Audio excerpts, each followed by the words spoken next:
Ọhaneze ekele m ụnụ. Kedu ka anyị mere? Eji m aka n'udo dị. Na-achọ igosi unu ofu ihe. Ihe na-achọ igosi anyị bụ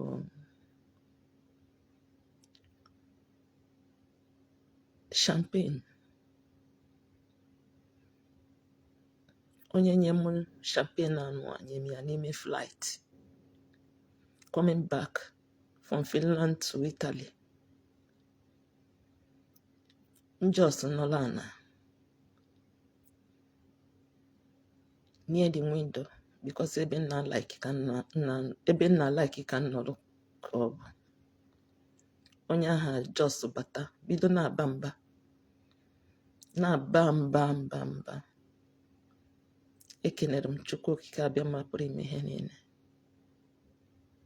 Ansi abiko ewe n'iwe ka m kwunie ka ọnọdụ ana ọ nọla ana mụ na ya bido wee na-akpa nkata.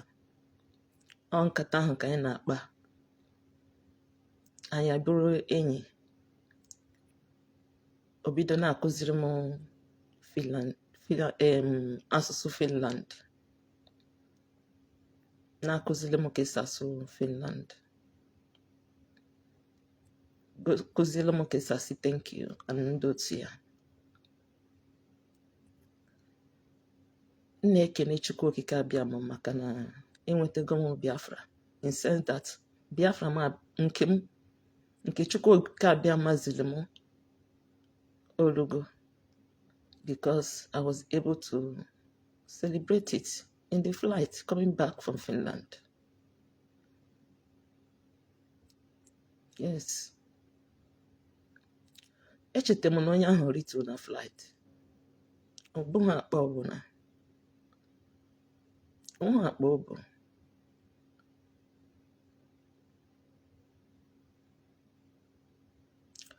Na-asị Chukwu okike abịa ma pụrụ ime ihe niile. Nke ahụ ga-abụ mkpọ ọza oge ọbụla mkpọrọ ya ọ na-aza. Maka na ọsọsọ nye nwa ka mụ na ya na-akpa nkata. Kemgbe a mụrụ mụ na chi m nso. Ndị mmadụ amahụ ihe kpatara m ji asị na mụ na chi m nso. Ọ mụ na chi m nso. Mụ na chi m nso. Aha m bụ Judith Osazuwa. My native name is Chinyere m. N'Osahia Eme. Afa m bụ ihe anọ.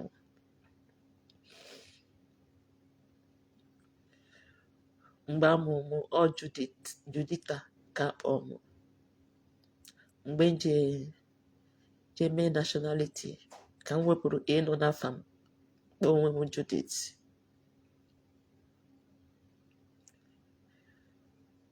Maka na m laikiri ya otu ahụ. Mana Judita bụ ezigbo afa m. Na-asị Chukwu okike abịa ma pụrụ ime ihe niile. Nke ahụ abụ mkpọ ọza oge ọbụla mkpọ gị n'azụ okwu. Nsị gị nọ n'elu ka m na-eso gị n'azụ ka m hapụ ife ụzọ. Ọgwụ aka m na-akpọ n'ụtụtụ. Ọgwụ aka m na-akpọ n'efifie. Ọgwụ aka m na-akpọ oge ọbụla. Maka na nweghị ihe dịka Chukwu okike abịa ma. Chukwu okike abịa ma mma afụfụ anyị tago n'ụwa dịka ndị ojii. Ọ bụghị maka ndị Biafra mba. Dịka ndị ojii afụfụ anyị tagoro n'aka ndị na-achị anyị, ndị anyị ka mma na-achị anyị. Chukwu okike abịa m ọgwụ a ka na-etinye ihe niile n'aka. Maka na ọgwụ a bụ ọbata obie. Ọgwụ a bụ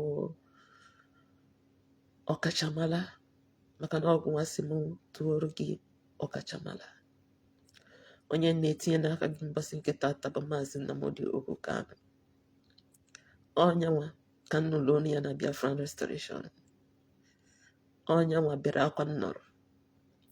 Ọnyanwa kpọrọ okwu nnọrọ. ihe a chọrọ iji wee mejọọ m ọ bụrụ m ihe ọma.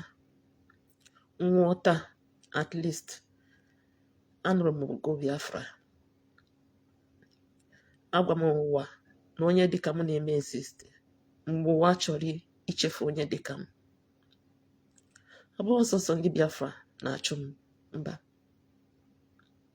nne na-achụ m riri nne. Ihe nna ya Chukwu kịta anụ abụọ, ị ga-ekwe ka nwatakịrị na-enwe ihe o mere? Ihe ọjọọ mere bụ na ọ fụ na nne ya na nna ya na-ata ahụhụ, o jiri onwe ya wee chụọ aja. Chee na o nwere ike ime difference na be ya. Ọ ga-ekwe ka nwatakịrị ahụ ga-emere onye ọbụla na-ebe akwa ihe, ọ ga-ekwe ka ọ taa ahụhụ? Eche m ka onyinye Chukwu make it rich and add no sorrow. Ọ ihe chere mgbe m batara obodo a n'ụwa, afụrụ m ndị mmadụ dị iche iche, fụkwa ndị ojii dị iche iche, mana ọ bụghị ndị ojii m fụrụ mgbe m na-eto n'ala Igbo ka m fụrụ na Europe. Mba, ọ bụghị ha nwa ka m fụrụ. Ihe m fụrụ bụ ndị arụrụ ana ndị arụrụ ana. Ọ Chukwu si na m ga-adị ndụ mere nka ji wee dị ndụ mbọsị nke tata. Ọ Chukwu ka ndụmọdụ ya n'aka, maka na okwu ekwuchiri wee ṅụọ iyi. Echeta m mgbe etinyere m na that platform, a sị na ndị be anyị nwere nsogbu, nọ 5,000 euro ka e ga-eji wee zọpụta ndị Igbo, na ihe eji wee gwọọ ihe eji jide anyị na-etinyere ya na Atlantic Ocean. Ọ ihe aka akọ na the platform. N'ime that platform echeta m na ha mere Zoom meeting. N'ime Zoom meeting anụ a, mmụọ m gwa m na ọ bụghị ihe eziokwu ka ha na-akọ ebe ahụ. Ngwa ndị mụ na ha so na ọ bụghị eziokwu ka a na-akọ ebe ahụ. Nsi ebe ahụ pụọ. Esi m n'ọtụtụ platform wee pụọ. Esi m n'ọtụtụ platform pụọ. Ihe nna ya ọkịta anụ a Chukwu okike abịa ma pụrụ ime ihe niile. Kedu onye ahụ na-achọ imebi Biafran restoration? Kedu onye Igbo ahụ, kedu onye Biafra ahụ na-achọ imebi afụfụ ụwa niile na-ata? Kedu onye ahụ na-amaghị na a na-eke mmadụ eke? Nọọ Chukwu okike abịa ma pụrụ ime ihe niile na-eke mmadụ. Kedu onye ahụ na-amaghị na mmadụ nwụọ nọ na-agba aka na nwa ihe ọ na-etinye n'akpa wee na? Ndị dị otu anụ a Chukwu okike abịa mma ka m na-asị gị saa ajụjụ ọbụla dị iche iche. Kemgbe a mụrụ m ka m na-ajụ ajụjụ, na-asị Chukwu okike abịa mma ka ihe ga-eme ka nke m dị iche. Ọsọsọ m nwa bụ ihe na-amaghị agụ, ọsọsọ m nwa na-amaghị ede.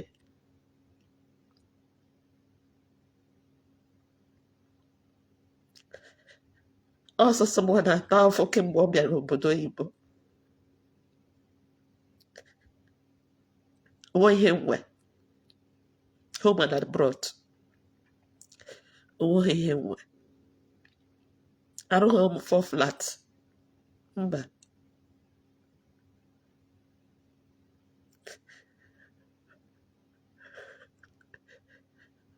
Mana Chukwu nyere m Biafra. Chukwu okike abịa ma pụrụ ime ihe niile, o nyere m Biafra, maka na ọ bụrụ na ọ bụghị Biafra, akaghị m ịdị ndụ taa. Akaghị m ịma na o nwere ihe ga-emenwu dịka mmadụ. Ọ Biafra nye restoration, nye m ndụ. Ọ Biafra restoration mere na-eji wee gbuo m, maka na ndị kpọta mụ na Biafra restoration ha niile bụ criminals. Yes. Ihe kpatara eji kpọbata m na Biafra restoration bụ ka mụ hapụ inwe ike wee jee Biafra land. Mana ihe ahụ ha ji wee mejọ nwatakịrị abụrụ ya ngọzi, maka na ihe yọrọ Chukwu. Echeta m ọfụma onweghị onye ma m na Biafra restoration. Njọs nọrọ na-awọchi unu niile. Ọ mistake ka m ji bata n'ụmụada. Yes, mistake ka ha ji wee tinye m n'ụmụada. Ọsọsọ Chukwu mara ike esi wee fụ onwe m n'ụmụada dịka eze nwanyị Chinyere, ọnwa na-etiri ọra. Maka na ihe mbụ onwe onye gwa anapụ ụmụ nka, maka na ọ bụghị ihe niile ka na-anapụ nwatakịrị. Ozi ka eziri m ji wee bata na nwere onwe. Ọ bụghị m ziri onwe m. Ọnya mere m ji wee sị Chukwu okike abịa mma, ndụ m ka m ga-eji wee chụọ aja anụ.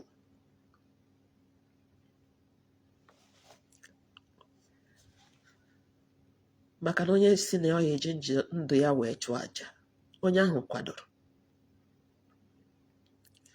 Maka na onweghị ihe dị n'ụwa, onweghị ihe nwe. Ọsọsọ nwa ka nwe. Chukwu okike abịa ma bụ ihe mma ka nso eme nwa ahụ. Ije ọdụ dị tikịta n'ụwa kekede gasị na ndị mma. Maka na ọ Chukwu okike abịa ma na-anụ ọgụ mmadụ ada afọ anya. Ọ Chukwu. Yes. O nwere ụdịrị ọgụ Chukwu na-anụrụ mmadụ. Ọ ga na-anụrụ gị ọgụ ahụ ihe amadụ na ọ na-anụrụ gị ọgụ.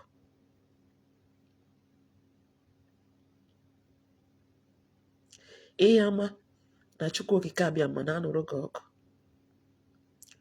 Ọnya mere m ji wee na-asị mbọsị nke tata ka uche gị mee na ndụ m, maka na ike gwụrụ m. Mana uche m dị na m enwetago Biafra, anyị enwetago Biafra. Maka na mba ihe bụ afụfụ. Onye rijuru afọ adịghị eme ihe ọjọọ. Mba. Onye nwe ezigbo enyi a na-etinye nwe ya na nsogbu. Afụrụ m okenye arụrụ ana dị iche iche na-aga ụka.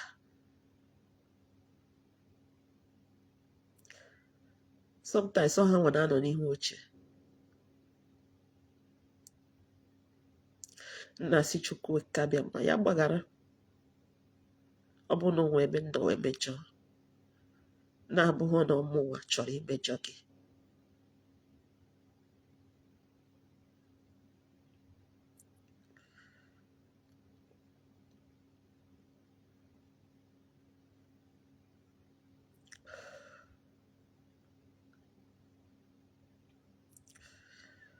Zọpụtara m Maazị Nnamdi Kanu. Zọpụtara m ndị niile ji obi ha wee na-achọ Biafra. Ndị dị otu a n'ụwa, ekwene ka ihe ọbụla mee ha. Ị ga-echere m ha n'ihu na azụ. Ekwene ka ihe ọbụla mee ha.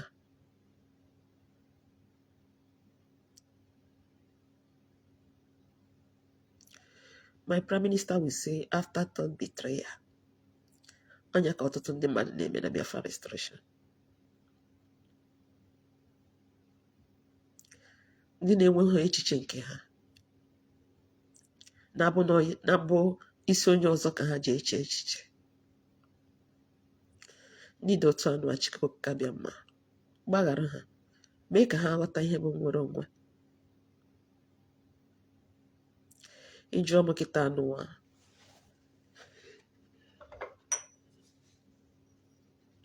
gịnị kpatara nji wee were bọtụlụ anụ a wee nata? Nsị gị na mmụọ m si m wede ya bịa nata n'ime dosbin na flight. Maka na Chukwu okike abịa ma dị ebube. Onwe ihe yiri ya. Onwe ihe eji ama atụ si na nke a bụ ihe yiri Chukwu okike abịa ma. Aṅụrị ka m ji wee nata. Upon ihe niile mere m na Finland, I still have space in my heart to be happy. That is the type of person I am. It is difficult for somebody to make me unhappy. No, I can't permit you to make me unhappy. Even in my difficulty, God always finds a way to make me happy. I have never taken my spirituality to social media. No.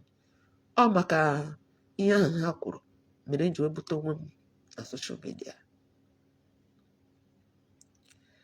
Ọfọ na-agụ. For many years, enwe m Facebook mana m ada ekwu okwu.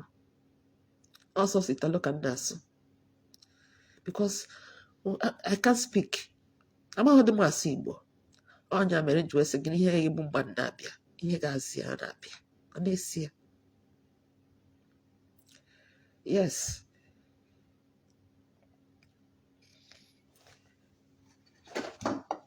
Ihe anọ efuru ebe anọ a. Ọ mụnwa bụ ihe Korea. Natural. Eji m Nigeria weta the seed.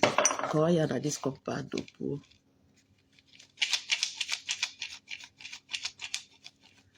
Bell abụghị nke m.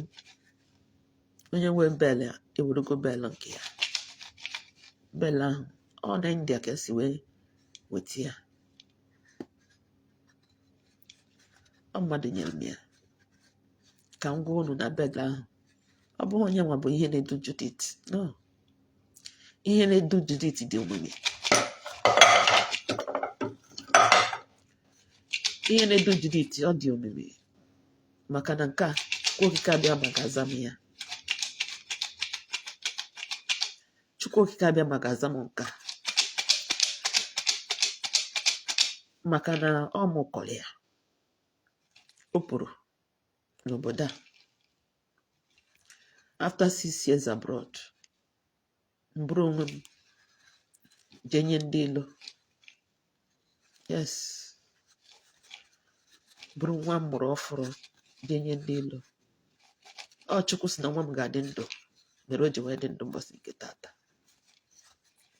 Ọ Chukwu sị na nwa m nwoke ga-adị ndụ mere o ji dị ndụ taa. Nna asị Chukwu okike abịa mma ya mee ka nwa m dịrị m ndụ n'ụwa. Maka na ọsọsọ onye nwa bụ nwa nwa. In my destiny, I'm supposed to have 3 children. In my destiny. Yes. On a creative art ka m nọ wee fụ onye tụba m ime. Kpọrọ m jee wọrị. Ewepụ m ime ahụ.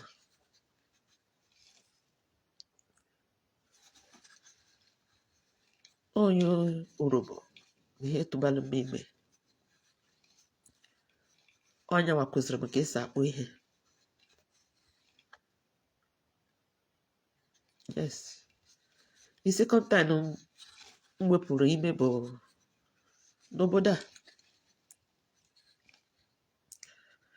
Nwa ahụ nọ n'ime afọ m for 3 months. 3 months.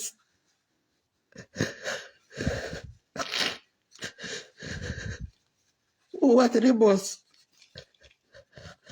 Ọ mmadụ ka ọ bụ. Ọ mmadụ. Ke ka si wee dịrị ime nke a. Onye kpọtara m obodo a di ya ihe tụbara m ime. Di ya bụ ihe tụbara m ime.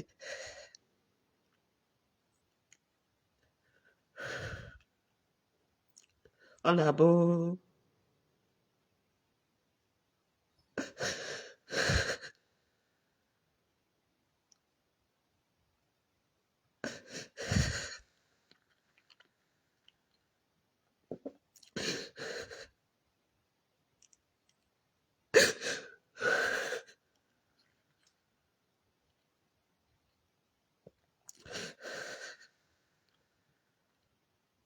Ihe kpatara ji akọ akụkọ na bụ ọkachamara ka Chukwu bụ. Ọ bụ na Chukwu si na ndizavụrụ ịdị ndụ, m ga-adị ndụ. Mana o kwesịrị ka bịa fazi mmalụ Judith. Because ọ bụrụ na isi ị na-eso mmadụ, o kwesịrị ka onye ahụ gwa gị onye ọhụụ. Onye ma eji wee sị, I can never take my followers for granted. Because ọ bụghị mụnwa kpọtara ha, ọ Chukwu okike abịa mba bụ ihe kpọtara ha.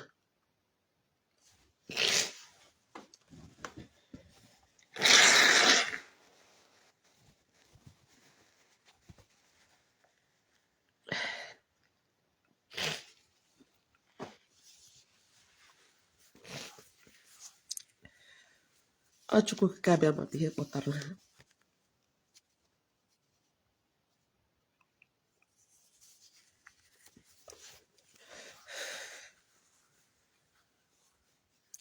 Mpa m bụ onye polisi, mma m bụ trader, mma m nwevụrụ shop na Ogbete main market. Oge ahụ na-arụ Ogbete main market ọfụ. Mma m enwe shop ebe ahụ. Amaghị m ndị nọmba ndị shop, mana ọnwa anyị Prendere ka na-akpọ mma m.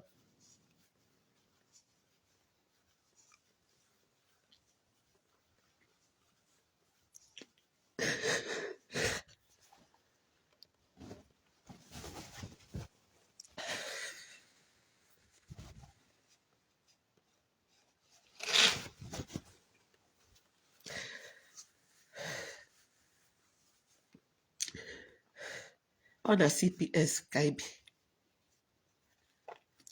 Anyị bịara ebe ahụ mụrụ n'abụ. The first time anyị bịara ebe ahụ bụ oge anyị bi na the hostel. Oroma dị ebe ahụ, akụrụ oroma dị ya. Anyị bi na the first floor.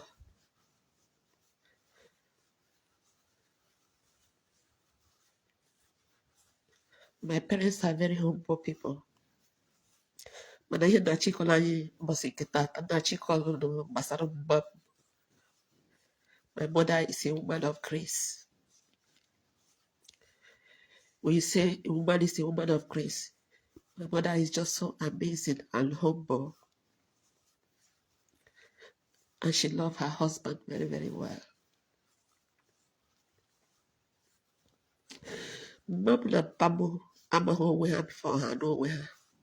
All picture ka ha ji wee n'onwe ha. There was a prophecy na Pamu ga-anụ nwaanyị dị ọcha so that he can be able to be successful.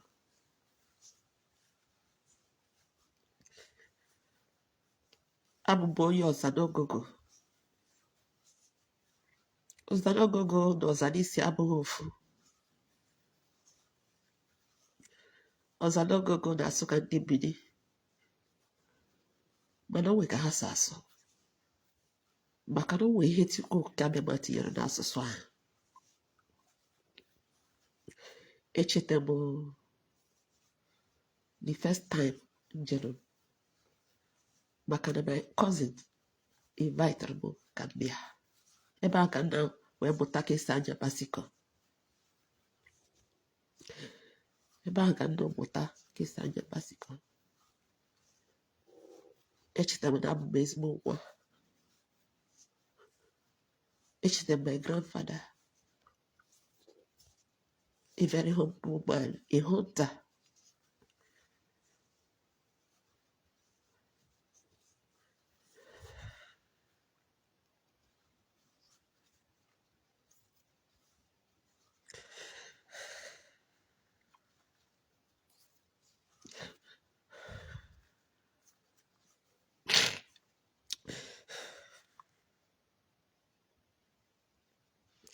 My grandmother is a very humble woman. Ọ dịghị ekwu okwu.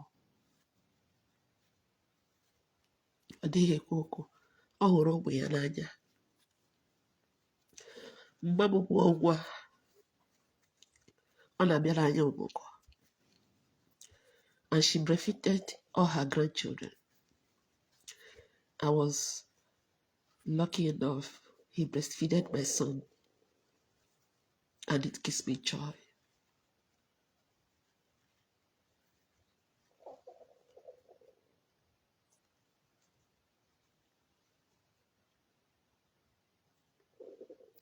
Ihe na-achọ iji vidio na gwa anyị bụ na arụrụ ana adịghị mma, maka na afọ m ọtụtụ ndị mmadụ na-arụ arụrụ ana na ndụ m.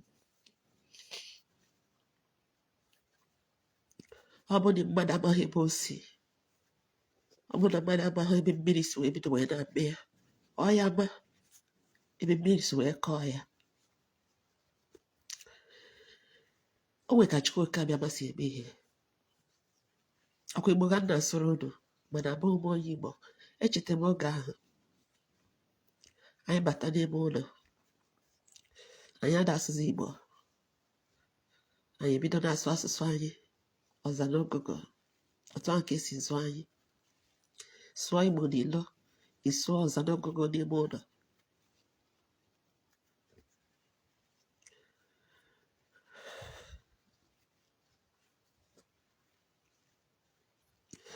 Ihe niile meela ndụ m dị omimi. Ama m ka anyị esi wee kọwaa ya. Echeta m na mụ na Babangida erigo nri n'ofu tebụl mgbe e mepere Orient Bank Enugu. Ama m ka si fụ onwe m ebe ahụ. Ama m ka si wee fụ onwe m in that place. Up to today, the only thing I remember is Orient Bank.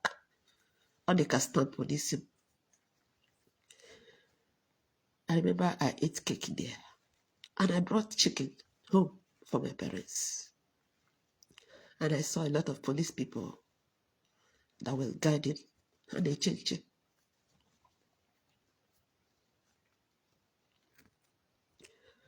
A lot of people amaghị na ndị polisi na-ata ahụhụ. Ha na-ata ahụhụ. Afụfụ ahụ ha na-ata mere corruption ji wee dị na be anyị, maka na ndị akwụ ha salary. Sometimes ha na-echere 6 months sef, they will not pay them salary. 6 months. I remember for 6 months my father could not receive salary.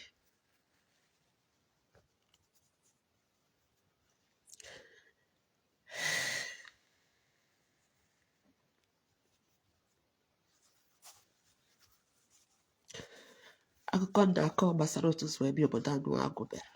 Onye kpọta m obodo anụ bụ onye Isha.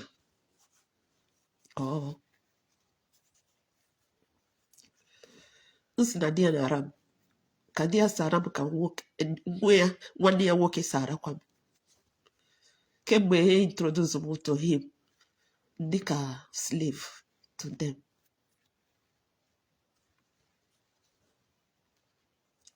I was just like a slave. Echeta m akwa ha ji invite ya mụ na pati. Ọ mgbe ọ bụ ihe nwa akwa ha. Mgbe m na-eme ya, and ọ sizere m.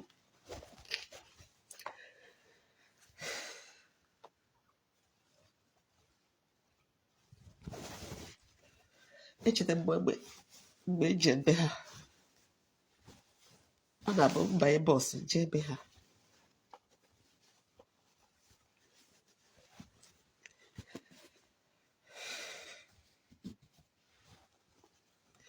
Echetakwa m akwa na-eyi eji ebe ha, maka na nnachi bi obodo oyibo ka nwee ike nyere my parents aka.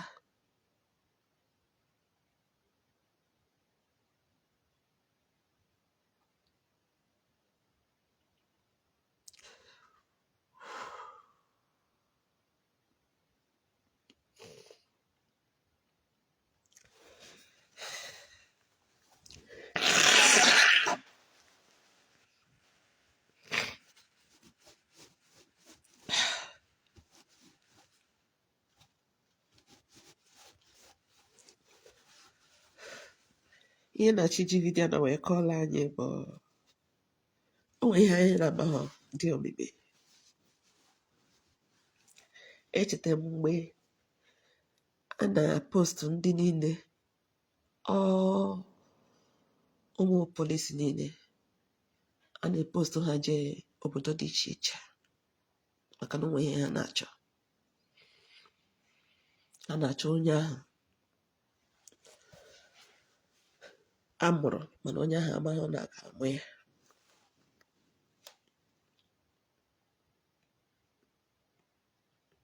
A mụrụ ya mana ọ maghị na a ga-amụ ya.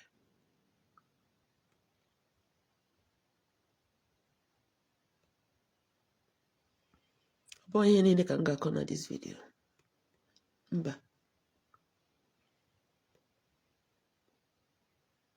maka na ogiri a na-eji nwayọọ nwayọọ atọpe ya. Ogiri na-esi isi mana na-eji ya esi nne.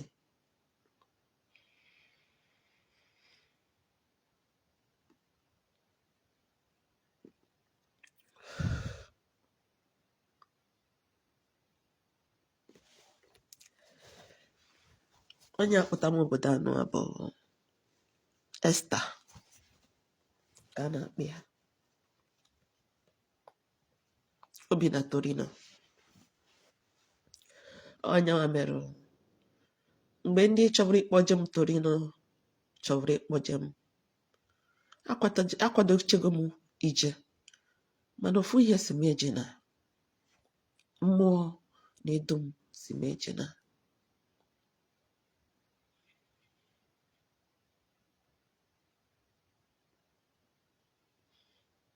Onwe ihe dị ka mmụọ ịhapụ ka mmụọ ahụ duo gị. Ịhapụ ka mmụọ duo gị, ọ ya edute gị nke ọma.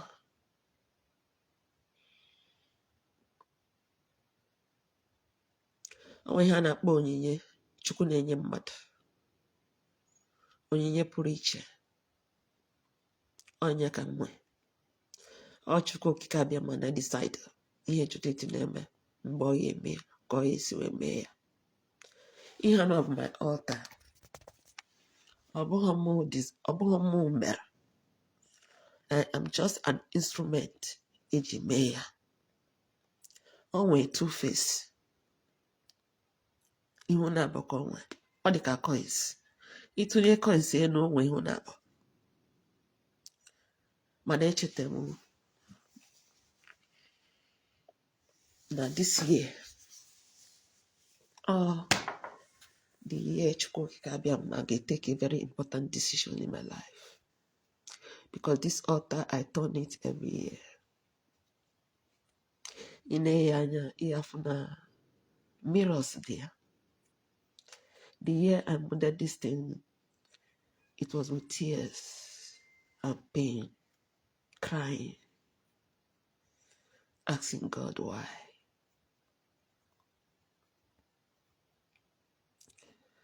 May God not allow anybody to take away your identity. No. Onye mere ihe ọma ga-eji ihe ọjọọ wee kwụọ gị ụgwọ. Ebe na-ekele Chukwu oke abịa ma bụ eji m ogwu jolofụ.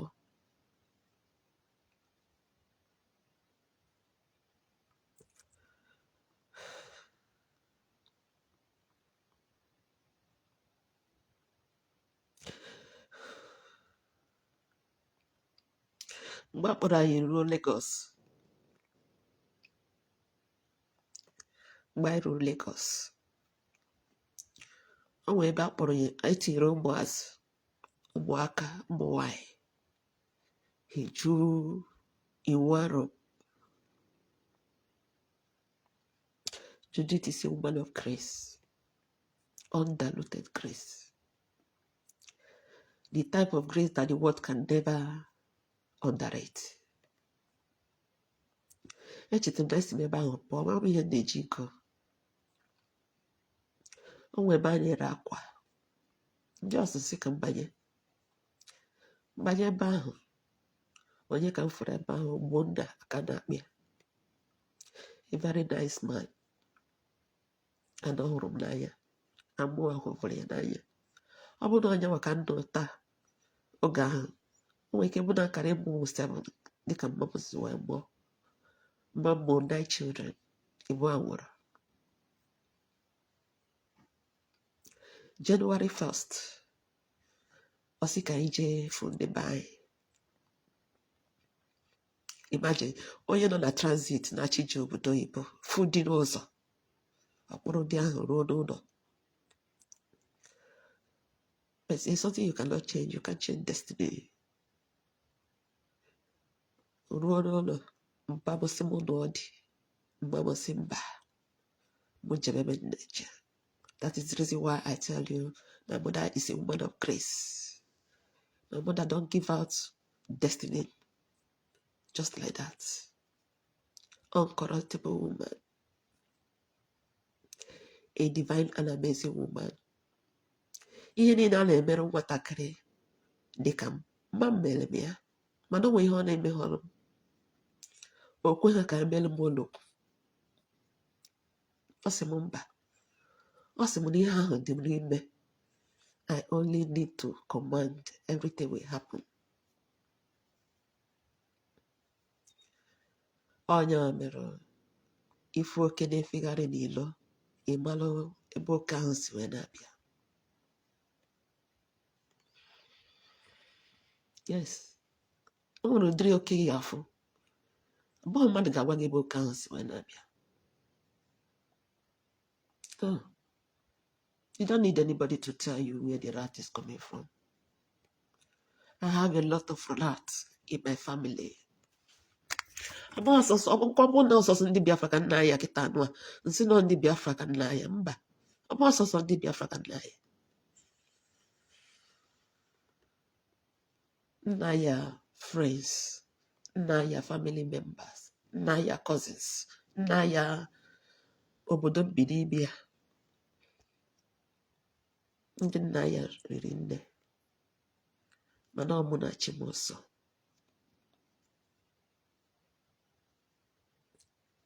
Mụ na chi m nsọ.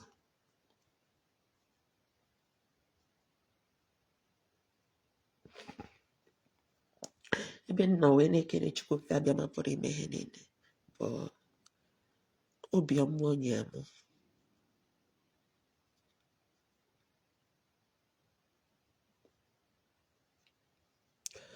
Agwa m ụnụ na ụmụnna bụ ezigbo mmadụ mana ụmụnne ya abụghị ezigbo mmadụ. Cousins ya abụghị ezigbo mmadụ. Nwanne ya nwaanyị na-anụghị di nọ na be ya abụghị ezigbo mmadụ.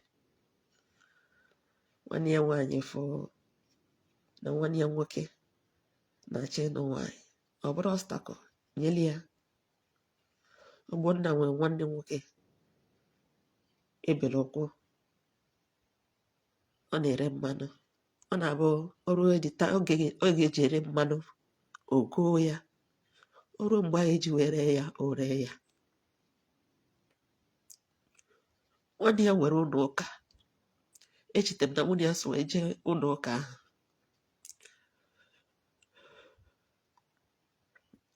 O nwere ụdịrị mmadụ ga-abata n'ime ndụ gị ịma na onye ahụ batara. Nwa mgbe ji wee chefuo ya maka na m kwere nkwa si na nga anụ ya. Onye abịghị kpọọ m si m na ya anọzi m mere ji wee soro di m. Adịghị kpatara o ji wee kpọọ m si m na ya anụ m maka oke ndụ ngwe n'ụlọ. M gwara ya si ọ bụrụ na ụmụnna si m na ya anọzi m kịta anụ ọkwa nkara ịdị free isoro di m maka na onwe ihe dị na di m nke ahụ na-agwa ụlọ no destiny that no man can change. Maka na di m bụ ihe a gbatara n'afa. Echetara m oge nọ na skuul dibịa dị iche iche bịa mbe m na be anyị. Ọka dịka gasị na onwe ihe ha na-achọ among all the children of my parents. Echetara m na nna tara.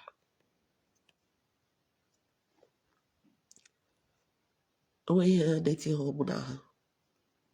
Ọbịa dịka gasị na afọ ihe ha na-achọ. But today my mother is a Christian. When she prayed for me. But once upon a time, she wasn't a Christian. And I seen why in Nigeria made it be a cause somewhere. My mother is number one. When her mama named me for her, God, she was somewhere. That is the reason why I got name in Nero, Gano, Naso, Gano, Gano, Nero. The last person that came to my house, Dibia. Onya Fumo, Kocha. Onya Wabi Barafa. Simon, that my destiny is not here in Nigeria. That my destiny is abroad. Kowalomo Wamokoyade. Just see school nata. School when certificate. Onya made my page. Napia Creative Art Green. Because na school now, just na-agafe onwe m. Isi ka nje enyo. Onya mere ya dị very difficult to defend Judith. Because I'm the ready ndụ m wee chụọ aja. Isi ka nje enyo. Otu nsi wee je enyo nweta di m ka nsi je enyo n'ebe m fụrụ akpọrọ ihe dị iche iche. Mbata ebe ahụ, nsi ha biko na nna chi bụ student. Yes. Nsi ha ka ihe ga-eme ka m bụrụ student.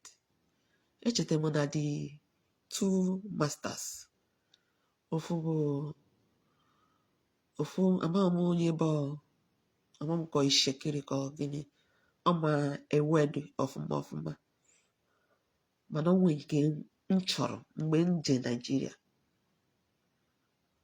Ihe kpata m ji use this word Nigeria because ihe ọ bụ oge ahụ. Because it is my past.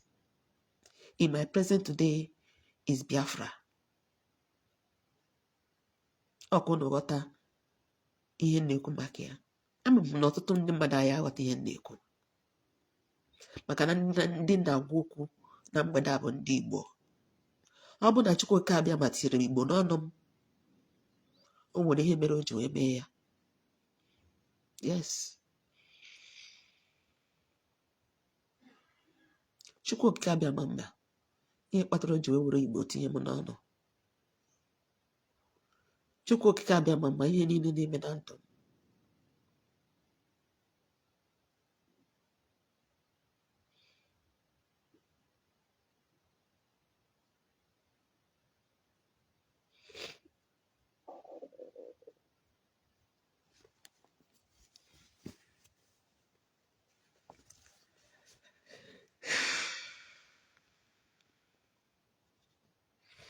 Nwanne ọgbọ nna m fụrụ oge ahụ. Ọ nọ Spain kịta anụ. Because ama m mgbe ọ batara Spain. A na-echeta m na o zitekwara nwanne ya nwoke ya bịa be m. Nke ahụ amaghị na nna si Igbo. Ọ na-akọli ya ka o esi wee raa m. Nnụcha ihe ndị a niile. Oge ahụ, I'm still faithful to Ogbonna. Yes.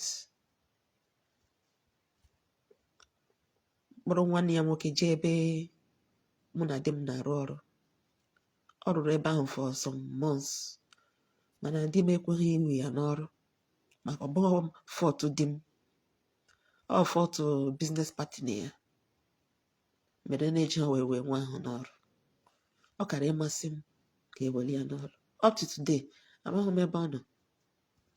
Mana ama m nọ n'obodo a. Mana amaghị m ebe ọ nọ.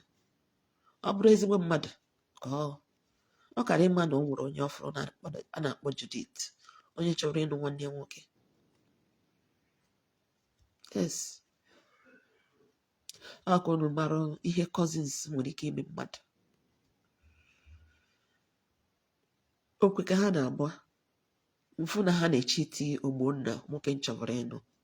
Nọrọ ebe ahụ na-aba mba na ọ dịghị mma. Ha si ya na nwaanyị na-akọmandị ya.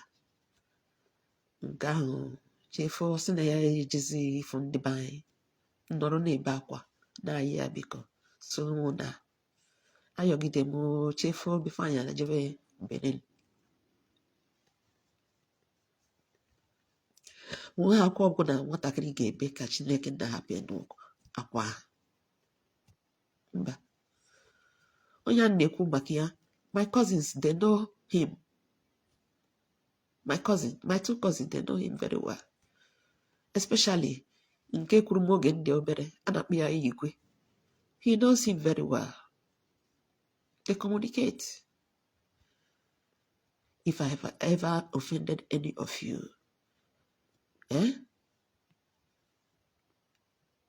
it will be well with you.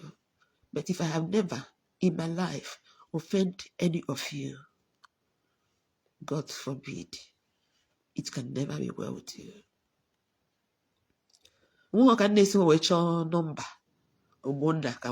Nobody gave it to me.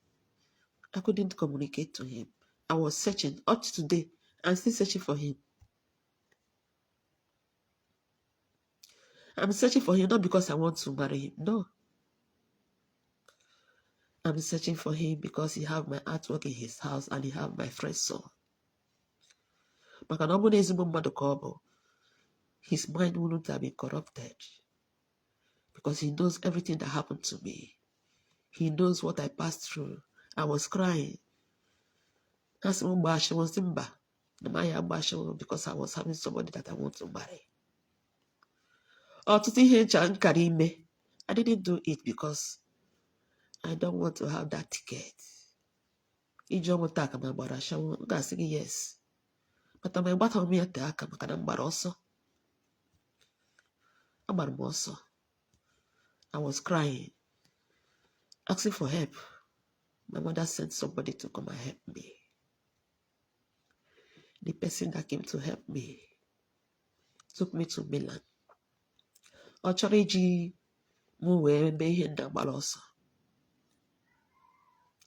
She wanted to use me to do what I was running away from.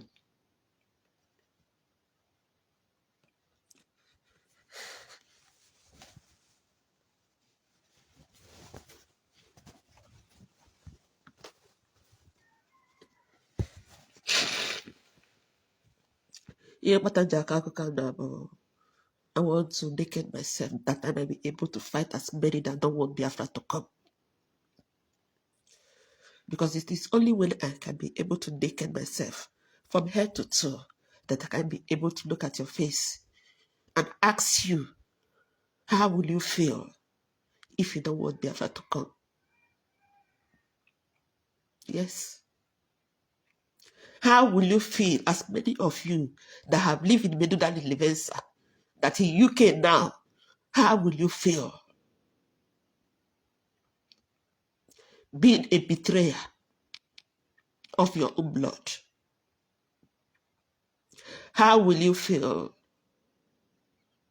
as many of you that say, Judith, tell your husband to marry you. Tell your husband to marry you. You that doesn't even know who Judith is. You don't know who Judith is. I saw a lot of them so rotty that you can never imagine.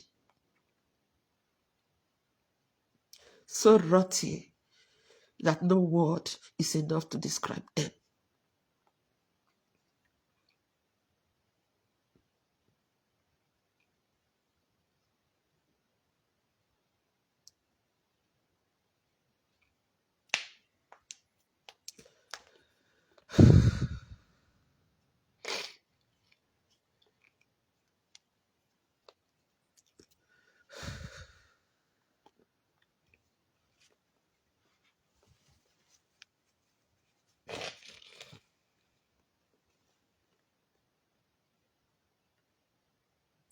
When I get to Milan, in the house, Wanya Pomwebia. Ihe a na-eme na the house bụ ọgwụ ka ha na-ere. Ọgwụ dị iche iche ka ha na-ere. Mama sị m, don't friend black boy. Mama sị m, don't take cocaine. Yes. O kwesịrị ka mmadụ kpọọ ihe afọ ya. My parents educated me very well not to do things that I'm not supposed to do. And I didn't do them. Not until from Milan ahụ. Ama m ka m si wee ruo na Forja.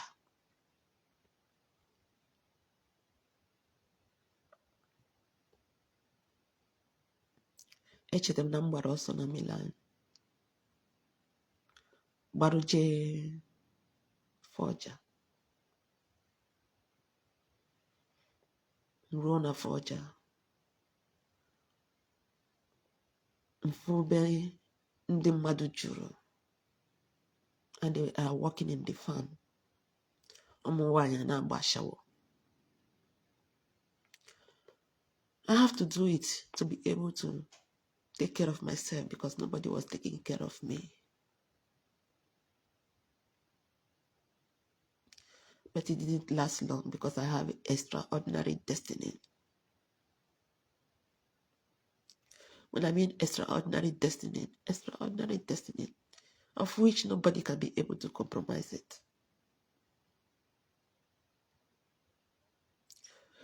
Just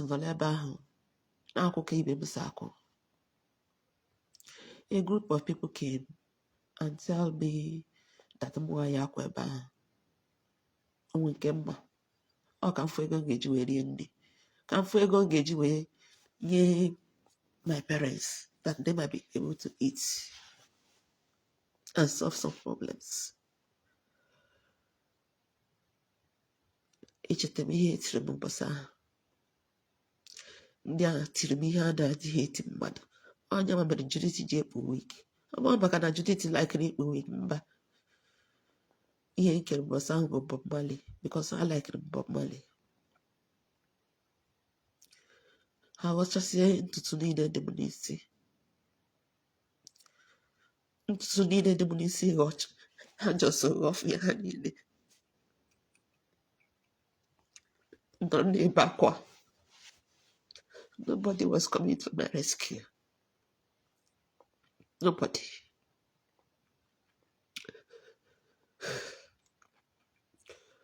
The same people bịakwutekwa ebo simo ka ebo osusu.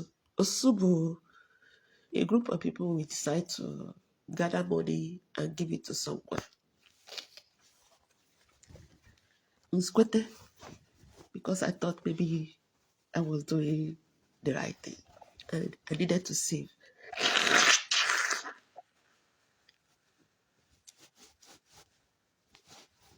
Ekwete mo. Aya toba. Mmadụ niile bụrụ oru tọnụ mo. Oru tọnụ mo. Ha ekweghị enye m ego. Nsị ha enye m ego. Ha ekweghị enye m ego.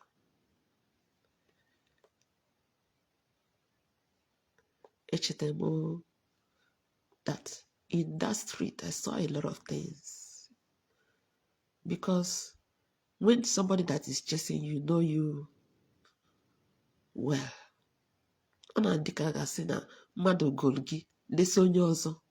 that is how it was looking.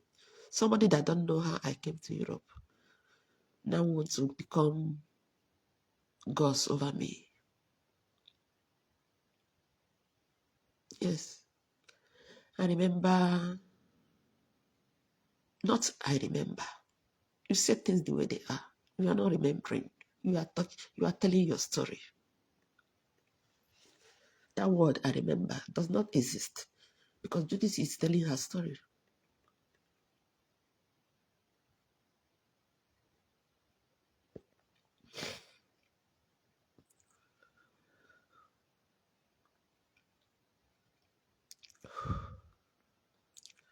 I was so lucky.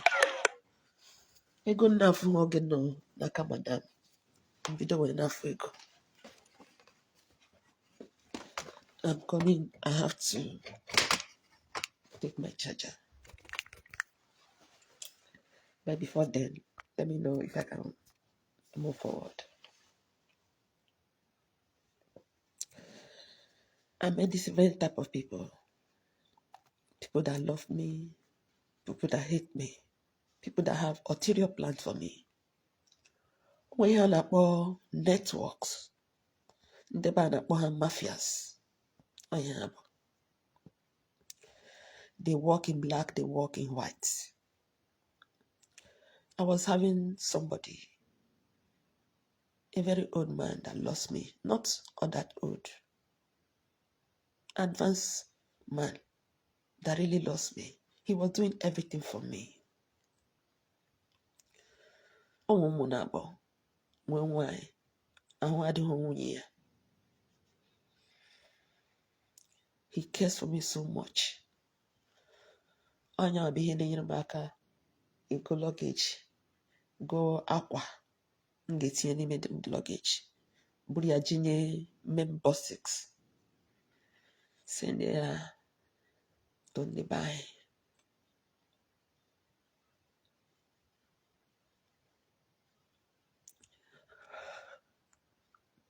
To my parents and my sisters.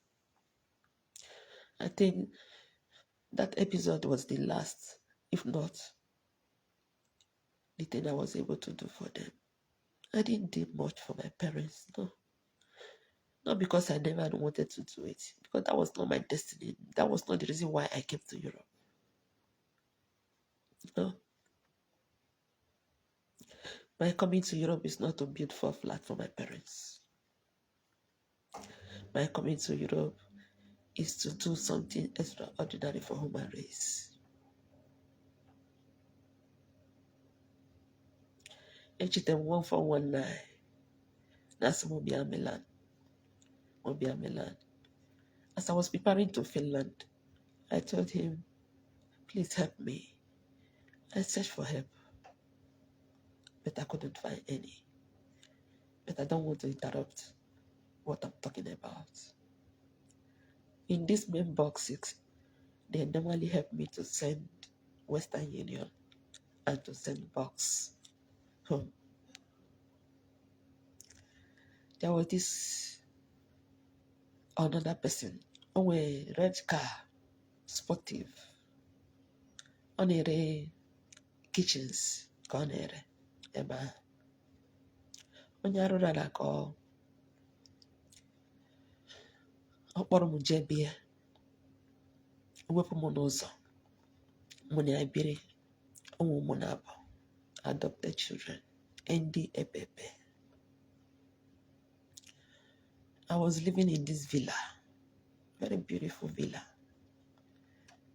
Nche na Chineke na-emegoro m ya.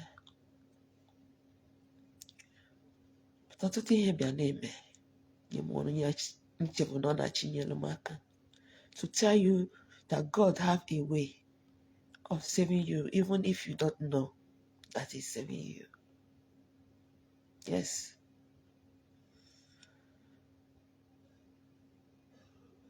God is so extraordinary. The same person kpụpụtara m n'ọzọ bụkwa the same person setụrụ m up, police abịa kpọrọ m.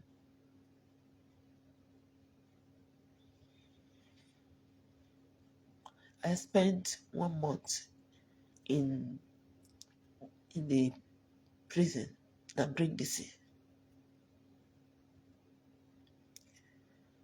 Ndị ahụ tiri m ihe ka m si ka nje kene, because mgbe ọ ruru anya bụrụ enyi maka na na-agbaghara. Si ka nje kene ha, ebe ahụ ka polisi nọ wee bụrụ m. Na-agwa ha na mmadụ arụkwa ọrụ n'ụzọ na anwụrụ m aka nnenede. Egeghị m ntị ya dịka gasị n'ihe ha kpachara anya wee mee, maka na ndị a bụ ndị arụrụ anya.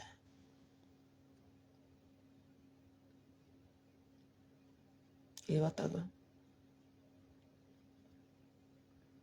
Onye na-achọ gị ma onye ọ na-achọ. Onye a mere ga-abụ ndị chi onye mmadụ fego osi okwu.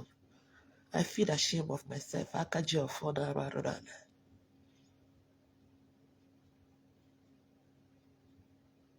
Yes.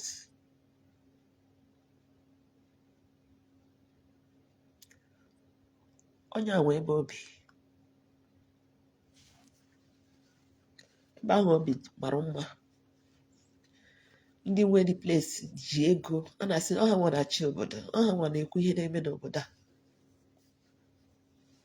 ọha nwa ihe na-ekwu ihe na-eme n'obodo a, because they are politicians.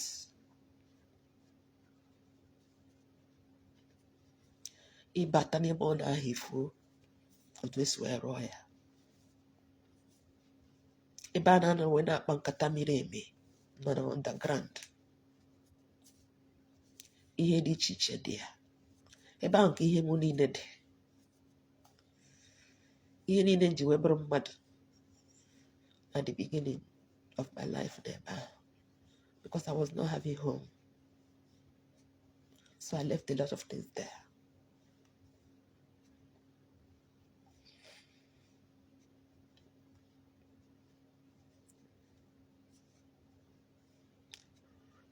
Mgbe a hapụrụ m na Milan, after that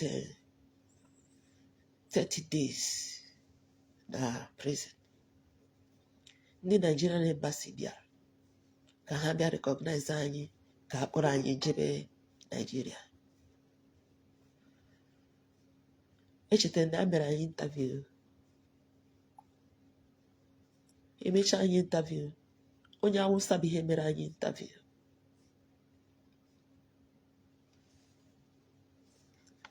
Onye Awụsa nkọli ụwa m, nsị ya biko ya nyere m aka, ya kpọnara m, maka na ọ kpọnaa m,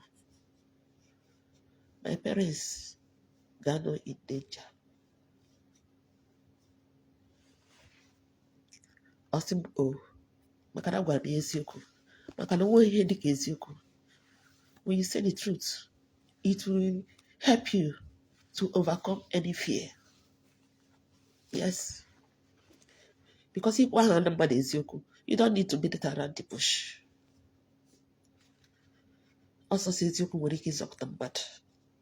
Ọ eziokwu ahụ bụ ihe zọpụta m mgbe ebo m na ọmụma m ihe na-ewepụta ihe na kabinet. Prime Minister Jomo Judith ọgwụ a wepụtara ihe anụwa, nsi ya mba na ọ bụghị mụwa. Ịghọtago? Ọjọọ mụ gị na Morina na-communicate, nsi ya yes. Ọjọọ mụ gị na Ifia na-communicate, nsi ya yes. Ọnya bụ ihe nsọ mụ, because they wanted to remove me by all means. Ọnya bụ njiwe na-agwa ụlọ onwe ihe dịka eziokwu. Mmadụ sị gị ka ị tara awọ, isi ya yes, atara m ya. Egwe ihe kpatara iji wee taa ya.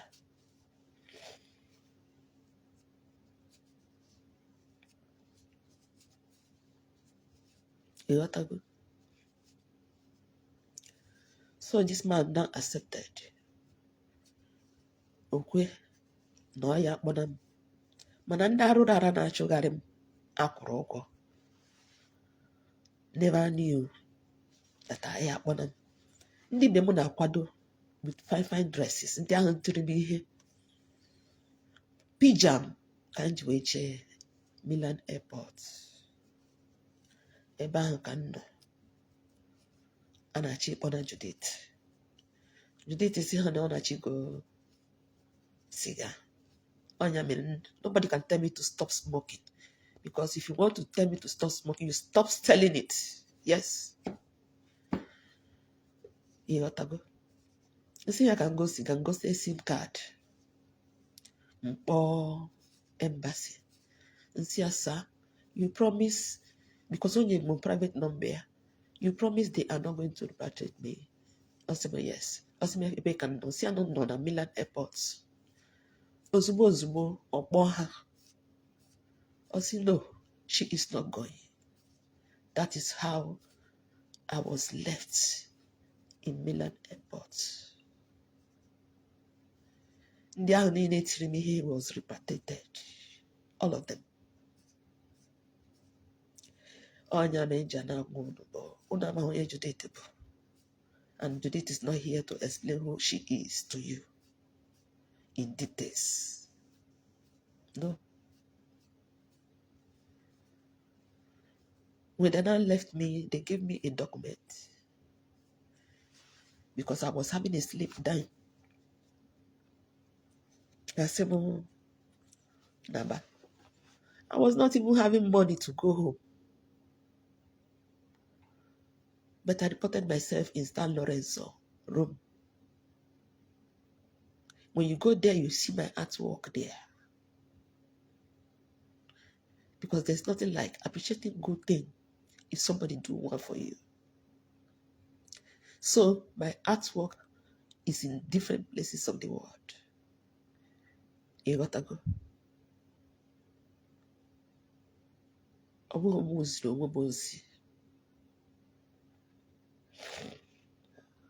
You gotta go.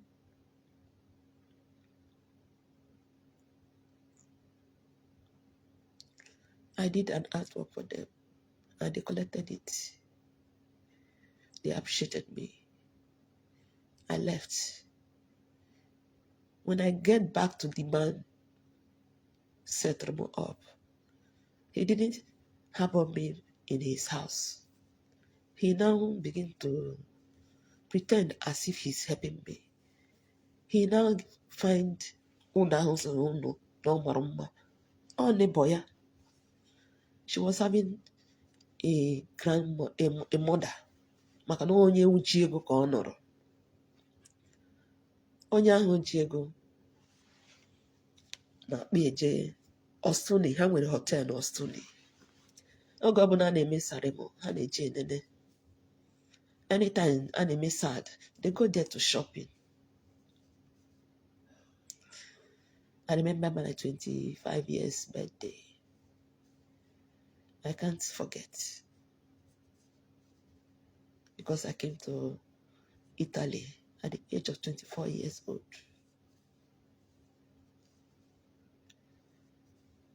Even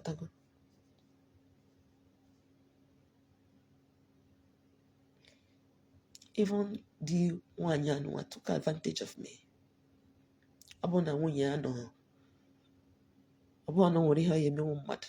Just to see you humiliated. That faithful man that normally helped me was still coming to help me. And I have never allowed him to touch me for once. But when you will just say, let's go. I remember when he took me out. When I came back, no na humbi. Diego. Muama wana madu je hotel. He happy he nene for na hotel. Mwuruncha nata. Mwanya afuncha. Omaru na nje hotel. Oh, when Dikaras no win in the lottery. Because she was wondering. Na wuka ne meru mi henda ni nek. Wurum kamwa. And nothing is happening. Carmine Lanza. I have searched to find him on Facebook or to find Francesca, her daughter, and her son and his son. I couldn't find them.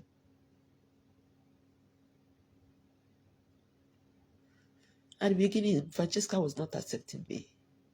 No. But the brother accepted me. It took Francesca time to accept me as his sister. It took her time to accept me as his sister. I needed a family because I am not having anyone. Yes.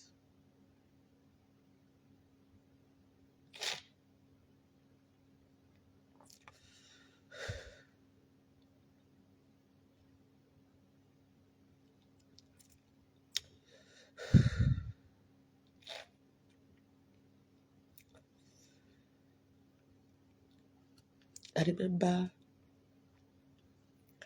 I was living in that house, doing house help, taking care of the woman's mother. She taught me how to iron and how to wash plates. Me that don't know how to do anything. I have never done anything in my family because I'm the senior daughter. Even if we are not having money, my mother was having a lot of people helping her. We have almost 7 mates. I remember the one that came from Abakaliki. He's so amazing. Okay, you know, a boy. Everyone at Abakaliki would go through. My mother was having one. On your mirror. Ndị Abakaliki, ịhụnanya nwe ebe ha nọ. Ọ pụrụ iche ka ọ.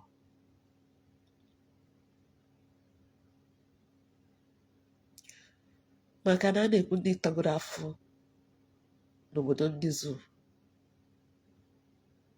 Ọ ha nwe ka taa afọ. Mana ọ ha nwe ka bụrụ saboteurs ndị Abia steeti.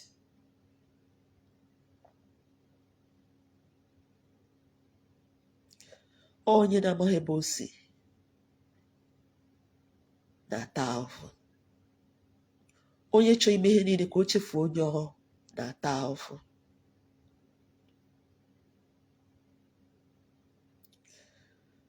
I was taking care of this old woman with love.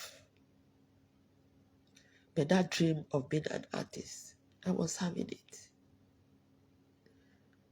And I be her kind of way for him to Jerome.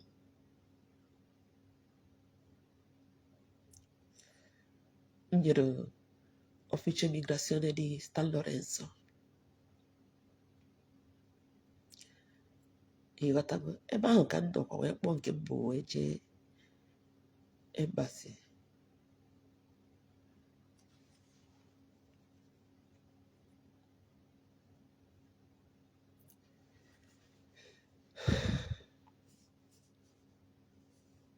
M nọgidere ebe ahụ.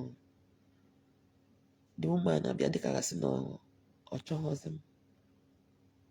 Njekwe rụọ mba ụzọ. The man bụ ụzọ chọtara m an artist. Because this is my artist. Ọ chọtara m an artist, a very humble man. I didn't spend time there. Ịghọtago?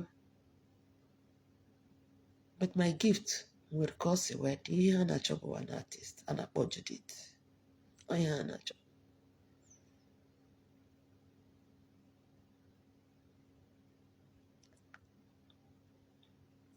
Ọ na nke ya ka m si wee bịa jee na gị nwaanyị anụwa na-eteki care of mme ya. Mbọsị ọ sị m na ma ya anọnwụzi na bịa. I'm just so surprised. I was so surprised. I never know where to go. Amaghị m na na-esogharị m. Otu ahụ ka m si wee kpọrọ somebody now took me to Venice. Ọ sị m na ọrụ dị ebe a ma ọ bịa. Otu ahụ ka m si wee soli ya wee bịa ebe anụ. Amaghị m ebe m na-eje. When I get here, ọ shọrọtị ka ha na-eme. Usoro ha wee na-eme shọrọtị.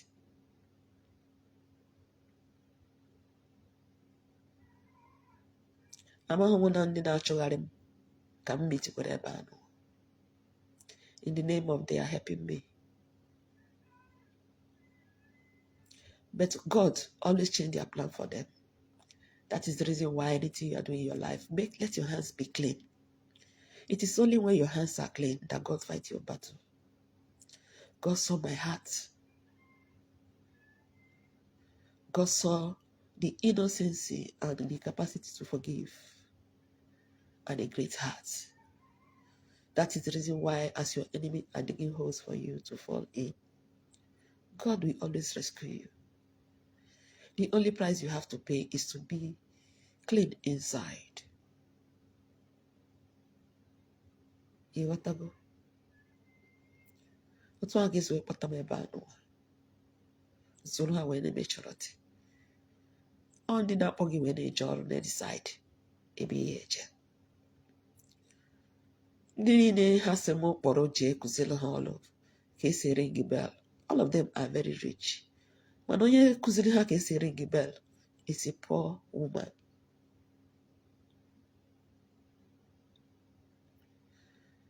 Very poor woman. But rich inside. Good. Raw good.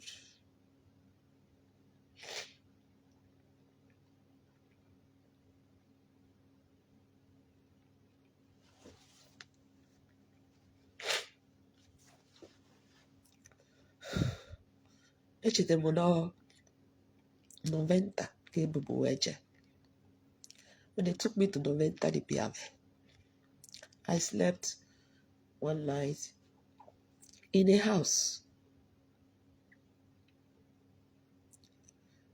Echere m na ha kpọkwara m wee jee ụlọ ọgwụ to go and visit somebody that I have never seen in my life. Afọ ya bụ Gloria. O nwere African bishop na nearby Kiarano. Oge ahụ ahụ adịghị ya. Then later she now began to do dialysis.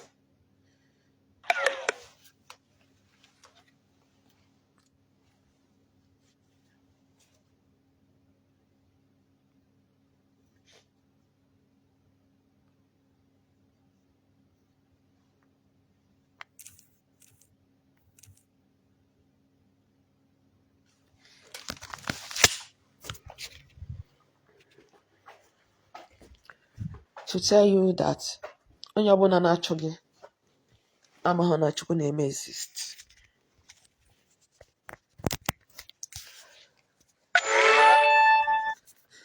This man was very sick. Ọ na-anụ onye ọcha. According to rumors, ha sị na onye ọcha ahụ ọ nụrụ na ọ bụghị onye nwe nwa. But I have never judged her once because I don't know her. Because the people that is pushing you can frame any story to come and tell you. They have their journalists. Na-aga n'ụlọ n'ụlọ. Ndị na-ewu ewu oge ahụ riri nne. O nwere nke a na-akpọ Blessing. Ya na onye ọcha bi. All of a sudden, ya na onye ọcha ahụ esi okwu. Ama m ihe mere.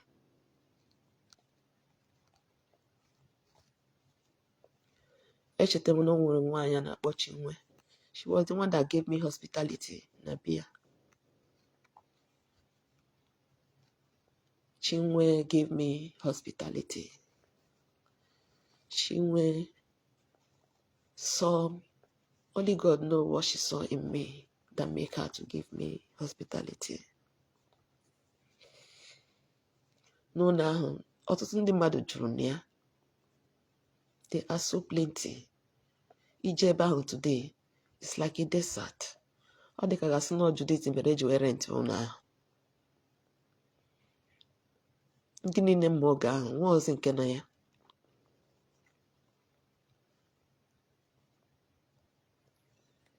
Yes. Ha nwere African shop oge ahụ. The African shop is no longer in existence. Ha niile nọ na UK. All of a sudden, all of them are in UK. A very big African shop. Ka ha si wee nwe ya na Sandona, ka ha si wee nwekwe ya na Rome.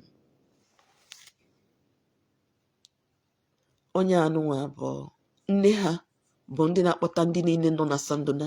Onye kpọta ha niile na abroad. She is the one that brought all of them abroad.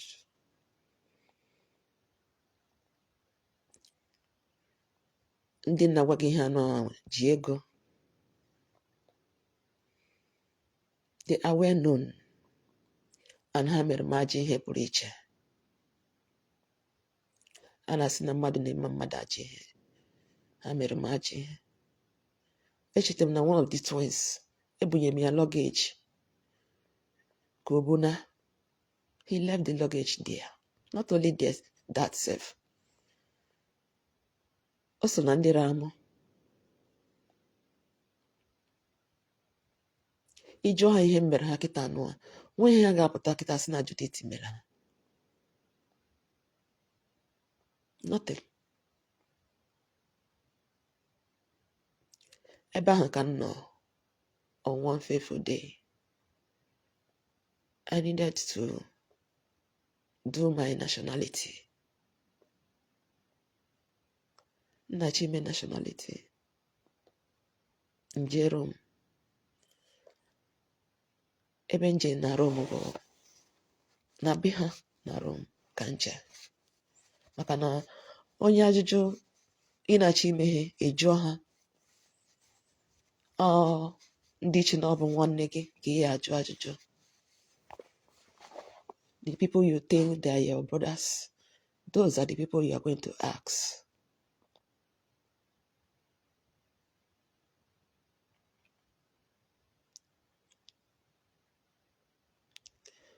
Echetara m ego na nji wee mee nationality. 900 lire ka nji wee mee nationality. 900 lire. M ruru ebe ahụ, onye nje na nke ya, the man wee enyi nwanyị bi na Sardinia. Onye nwa sị m picture. I think it's one of the first pictures I sent to my parents. Enyi m white with luggage. Ka gasị na nsi obodo oyibo wee nata.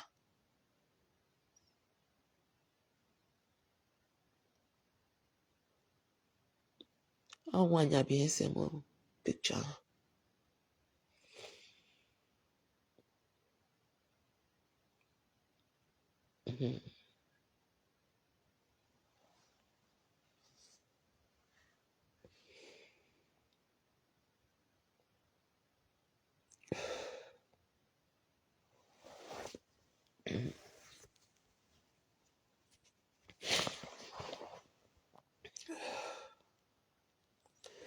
Ihe etiri m ebe ahụ abụghị ebe a.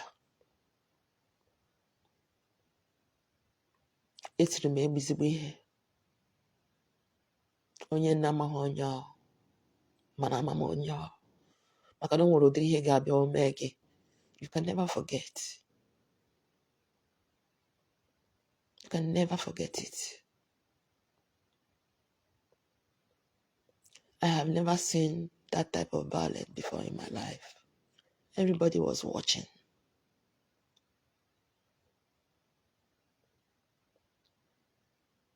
Ndị mmadụ kwuru na-ekere.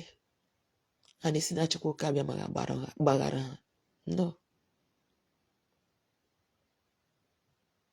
Nwa ka Chukwu ka abịa ma esi gbaghara ụdịrị atrocity ahụ. Etiche eme ihe mbụrụ akpa m na ka gasị na onwe ihe meenụ. And my life continued. And God was still with me, leading me. I was praying, lighting my candle 24 hours. Ngoro onwe m bed na obere space enye m.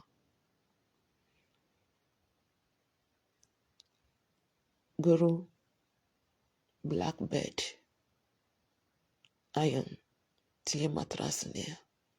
N'ihi na that angle enye m. Onye mụ na ya nọ na the same room ihe invite m na church arụrụ ana. Emere m invite. The last time I went to church.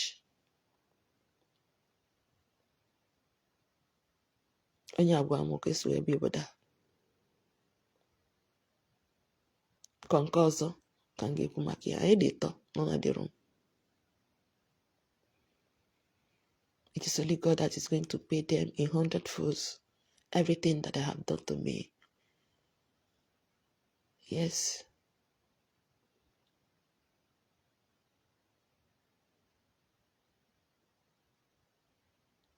Ebe a ka m nọ soro ha na-eme shọrọtị. There is one episode m chetara. Maka na ndị ọbụla na-arụrụ arụrụ na ha maka ha zara ya. Echetara m na onwe ihe rụrụ that day. Onwe ihe rụrụ. Somebody pụta sị m gbalịa ọtọ ka onye m 300 euro. 300 lire oge ahụ. Just because you want to survive. Onwe ihe ihe emenwu. Ihe ghọtago. Echetara m mgbe onye na-achịba iburu anyị na moto bịara. Ọ chịrị ọchị. onye arụrụ ana ka ana ama m onye ọfụma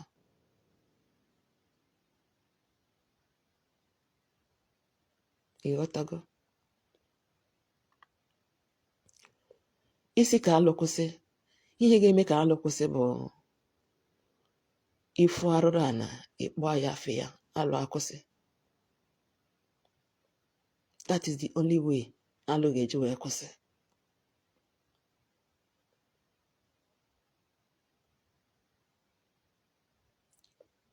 On one fateful day, o nwere onye a na-akpọ Peter Ishiake. Ọ na-abụ anyị na-eme shọrọtị, nyanwa na-ejere omego ihe ọ na-ebu shọrọtị. I can tell you that he's an extraordinary man. At least for me. Maka na mmadụ mere gị ihe ọma, isi na o mere gị ihe ọma.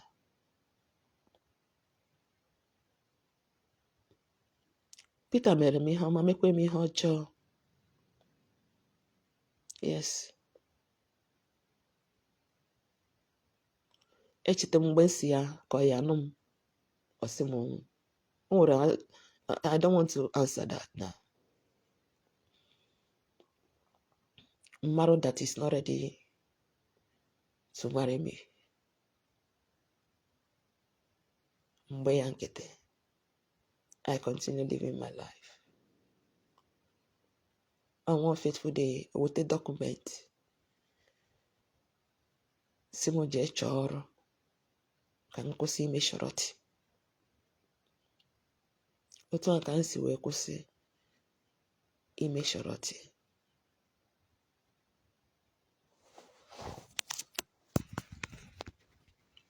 Akwụsịrị m ime shọrọtị.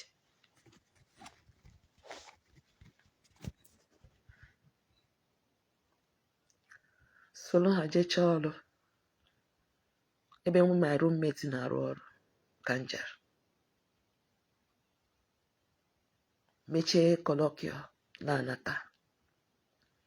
Nsị ka jee nyoo ka m fụ ihe na-eme ebe ahụ. Because ọ bịa dịka gasị na ha achọghị inye m ọrụ. Ọ just ka m jee present onwe m waiting ka ya enye m ọrụ. Ọ onwe ihe ha chọ ka m fụ ebe ahụ. So as I was coming back from where I went to search for job, something happened. Otu a gasị wee malụ di m. Njọsisi ka nje nyoo. Otu a gasị wee nọrọ ebe ahụ rụọ 8 hours. Ewelu m n'ọrụ.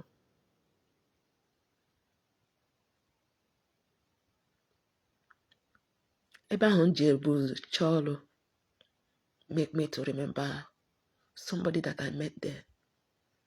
Okwu na-afụ ya ụfụ. There is something about this woman that is extraordinary that I cannot explain. But I know that she is a good woman.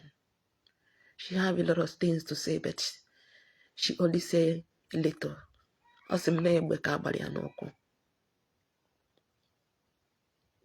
Ebe ọ na-achọ ihe anyị niile na-achọ, agba ya egbe n'ụkwụ. O mee ka m cheta onye ma madam bụ ụzọ wee kpọbata n'obodo a before me. Nwaanyị anụnwa kwụrụ ụgwọ ugboro n'abụọ. She was so lucky she was having money. I came to meet her. She was just so amazing. She is an example of determination. She was so fat. She have to do exercise to be able to slim down, that they might be able to take her. And she succeeded.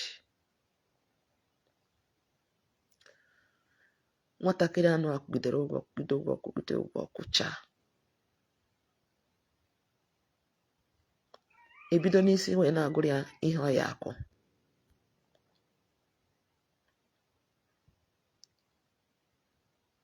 Ọ bụ ọsọsọ na ya akwụ ụgwọ, ya enye ha ego, kwụkwa house rent, kwụọ water bill, 800 lire ka a na-akwụ for house rent oge ahụ.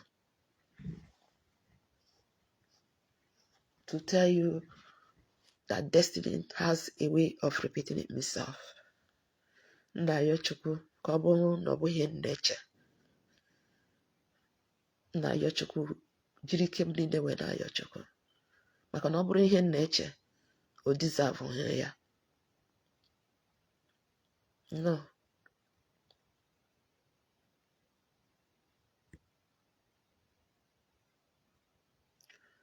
Otu aka Chineke na-asị wee change my story. Nsi ebe nọ na Noventa di Piave wee bịawa ebe a na-akpọ Baratin na Mota di Livenza. Ọ dị ka ihe a kpara akpa.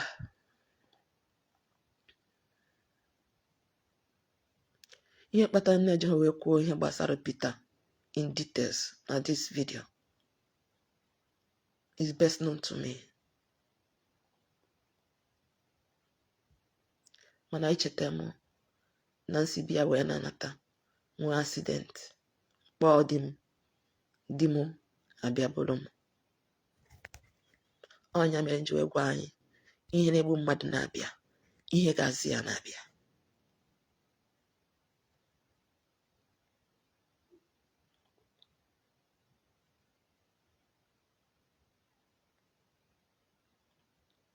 Ihe ga-egbu mmadụ na-abịa, ihe ga-azị ya na-abịa. That is how my husband came and towed my car.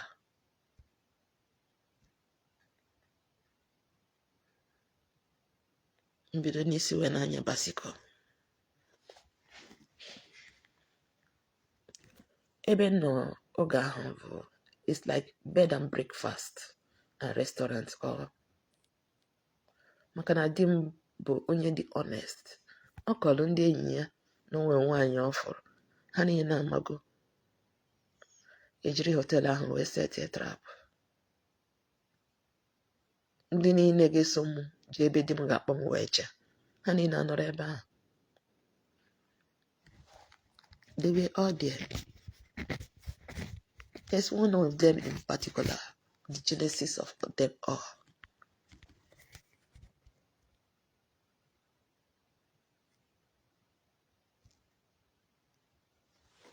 Ka ahụ bi na Chisato.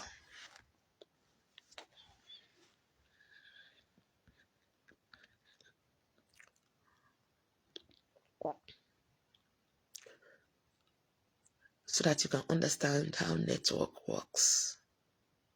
It's like being in the cage without knowing that you are in the cage. Through this guy, and I begin to make different type of friends. Then you teach fake friends. More are they happy? At least when tomorrow, I was doing sacrifice, paying.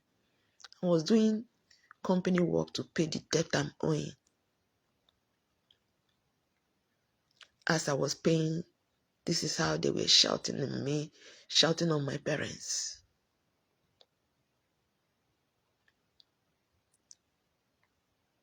The shouting was just so disgusting. Very, very disgusting. When my husband took me out of that place and rented a house for me in Mota di Livenza, it was like, I don't know how to explain it.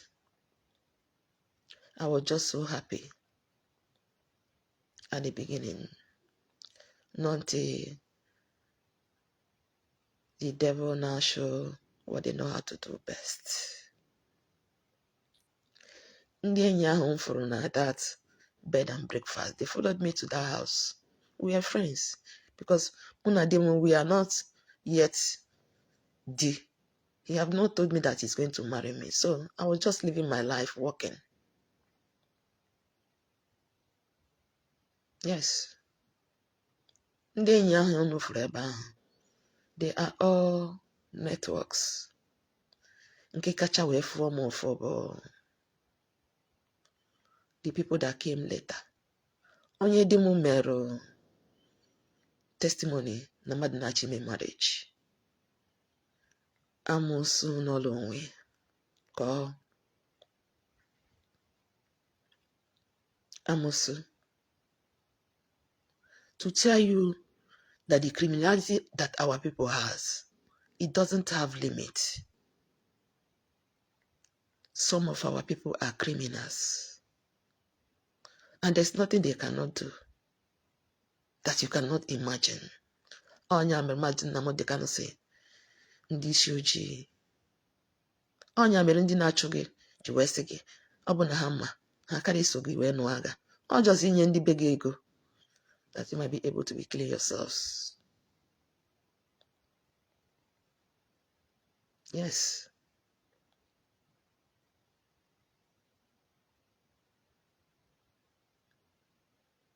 So that you might be able to be clear yourself. For the first time, I'm losing myself from bondage that have been with me for the past 30 years.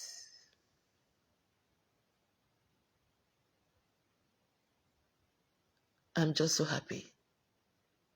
At least I will die with a story.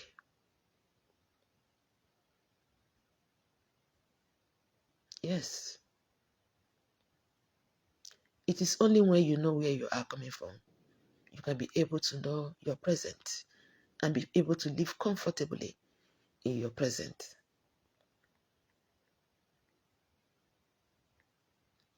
In this house, I was living, working, and my husband was coming there.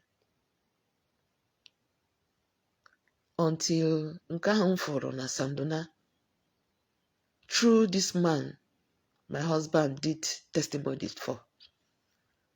She brought Emeka Kanapea, Emeka Mota, brought blessing to my house.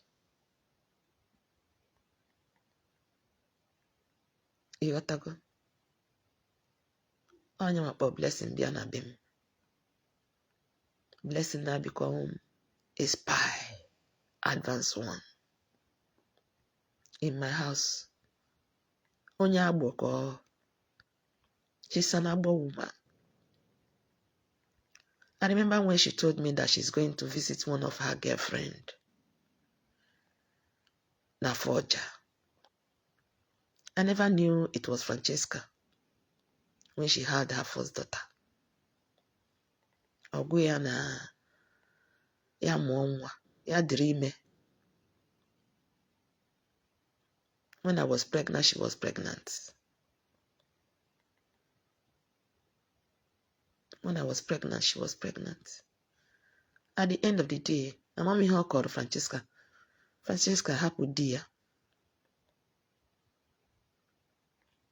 Obiawa na Venice. The first day I saw them at Malta, she told her friend, Neno Judith, onuru onye ọcha, di ya golia moto. Ọhịa ngwalia.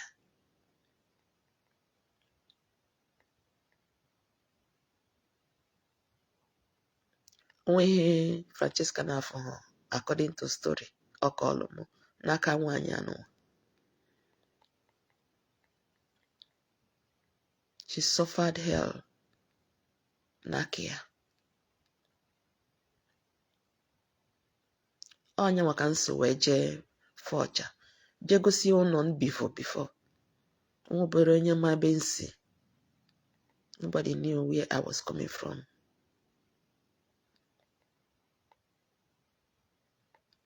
My son was just few months. I left with her to Forja, where she left her children to come to Venice to work because she was not feeling comfortable with the husband. I didn't leave my son because there's nothing like training your child by yourself and the father. I have never think one day to take away my son from his father. Even if things are not moving the way it's supposed to go. I never did it. If you ask my parents now, if they know about the story, they will tell you they don't know nothing about me because I have never told anybody, not until of recent. I have never told anybody about my suffering for the years. I remember when Francesca came to my life and she played her role very, very well. She interpreted it very, very well. I remember when she was coming to my house, my husband never tolerated her for once. She never tolerated her for once.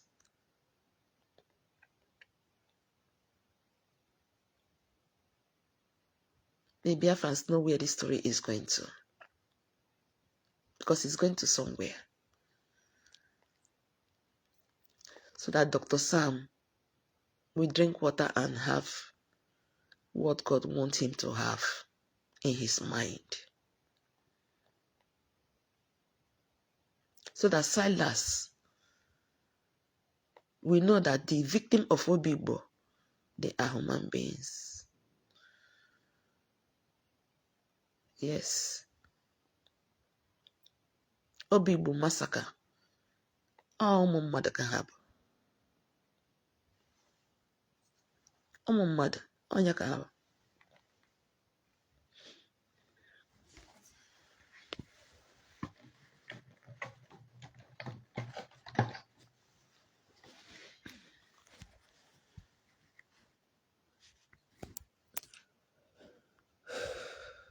God knows that the only thing I desire is Biafra. And nobody can take it away from me. I need it more than any other thing. Because it's life. It's everything. It is where I identify myself in. Because my parents tied to rappers. My mother normally danced with her friends. Group of women will begin to learn how to dance. At Enugu. My mother was so just amazing and beautiful. And as na wanya marama, marama. Wanya gas no kam mama. Adeya.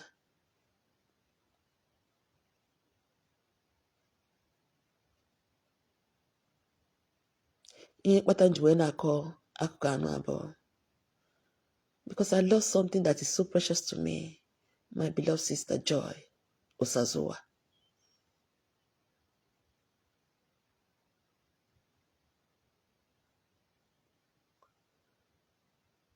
When somebody dies, the pains will be inside you. It takes time to recognize, to identify that you have lost something that is so dear. When he lost it, and all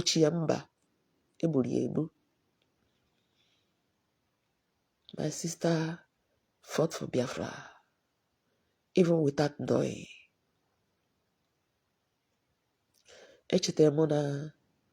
My Prime Minister Demo say that he's going to be there for me whenever I will need him. Onye Dermo. Onye mere Chineke napụrụ ime ihe niile ya agbaghara Silas. Ya agbaghara Dr. Sam.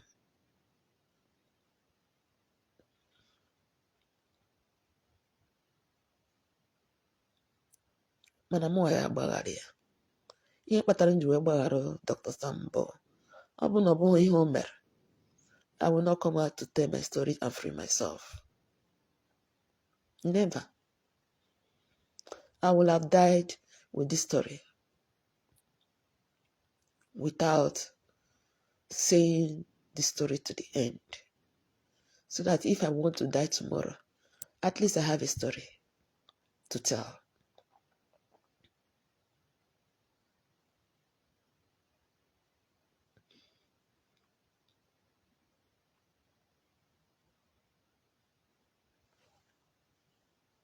About source of blessing bata n'ụlọ m. Mba. Blessing batara. Ụmụ nwaanyị onye Beni batakwa anụ na be m. Oge ahụ. Blessing pụrụ nke ahụ abata. Ka m kpọtara ụmụ ya ebe a. Adị ya nwaanyị ọ dị ka gasị na o buru ihe ndị mmadụ na-ebu. Ọ nọ house arrest for many years. Ọ nọ house arrest.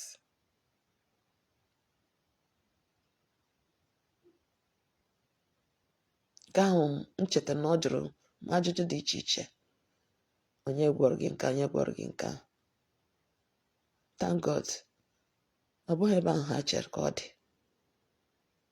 That is the reason why God will always make your enemies busy as they are trying to fight you. Onye na-agwọrọ Judith. I have never called one day home asking my mother to bring me something. Never.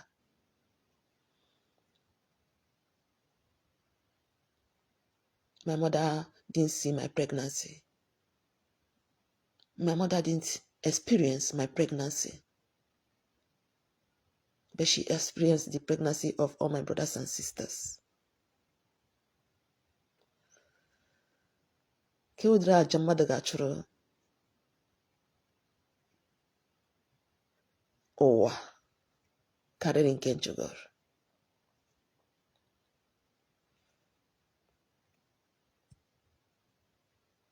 Onweghị udiri aja ka nke ahụ.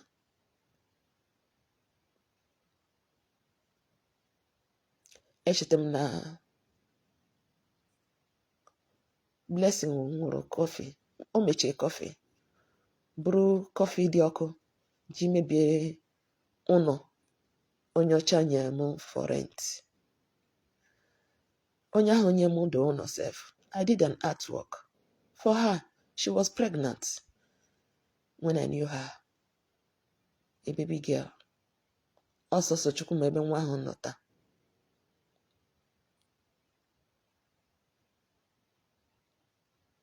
Nkịta abụghị nwa. Ọ mmadụ bụ nwa.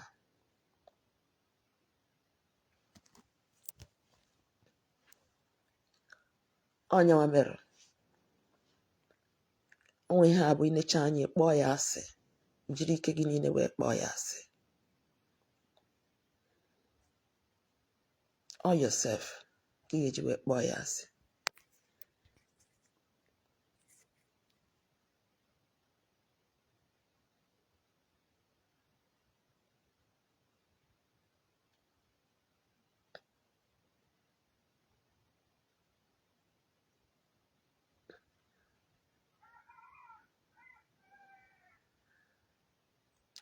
Nwa ka m ga-esi wee mechie vidiyo anụnwa because o togo ogologo and I don't want to put all the details here. The necessary one is here so that ka ha mara na mma ndị ha bụ. Ama m ha ọfụma ọfụma. Echeta m when I went to African market. The most elderless man na this community. Ụmụ ya na nwa ya. Ụmụ ya na nwunye ya. They were not here. They were in Nigeria. When they came back. When they came from Nigeria. Ọ kpọtara ụmụ ya. He was not having a son. Ọ later ka ọ mụrụ son. He was having 3 girls. Amazing. There's one among them that is so special. The second daughter. She is clean in heart. I'm from an African market for the first time. Neche manya, ọ dịka gasị nọ nsị ka ọ fụrụ. When you see fake people, you identify them no matter how they want to fake that they are fake. You identify them. My joy is that I know all of them. Me that have chosen to be an island, I'm not foolish. Even them having all the things they think they have, they are not better than me. I know things that some people told me that is not good to say in the secret. No, it is not for outside consumption. The one that concerns me as a human being.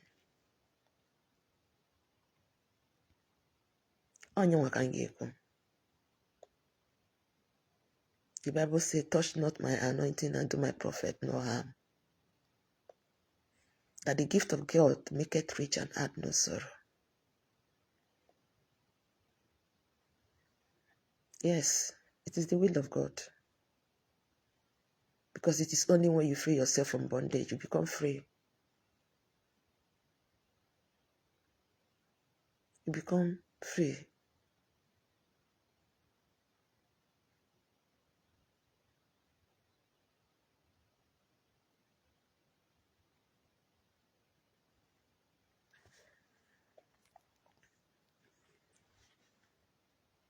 Video no, oh my God. When you come out and naked yourself, nobody can be able to naked you. No, nobody. But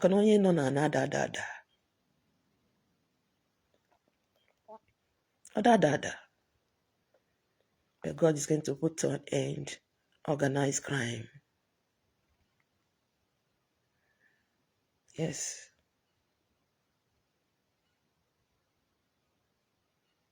Organized crime is going to be end. Oya akose. Alo. Oya akose. By the grace of God. Not by my power.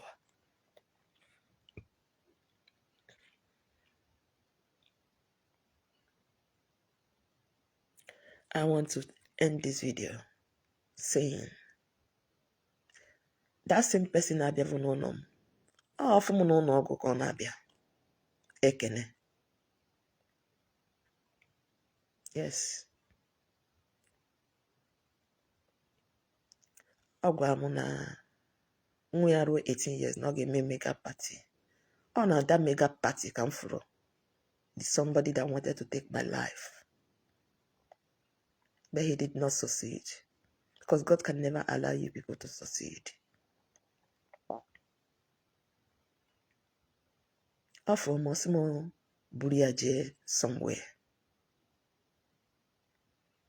Anywhere I see a black person, I feel I have found a brother or a sister.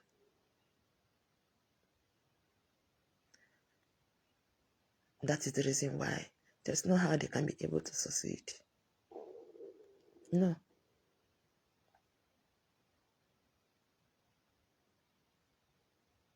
No.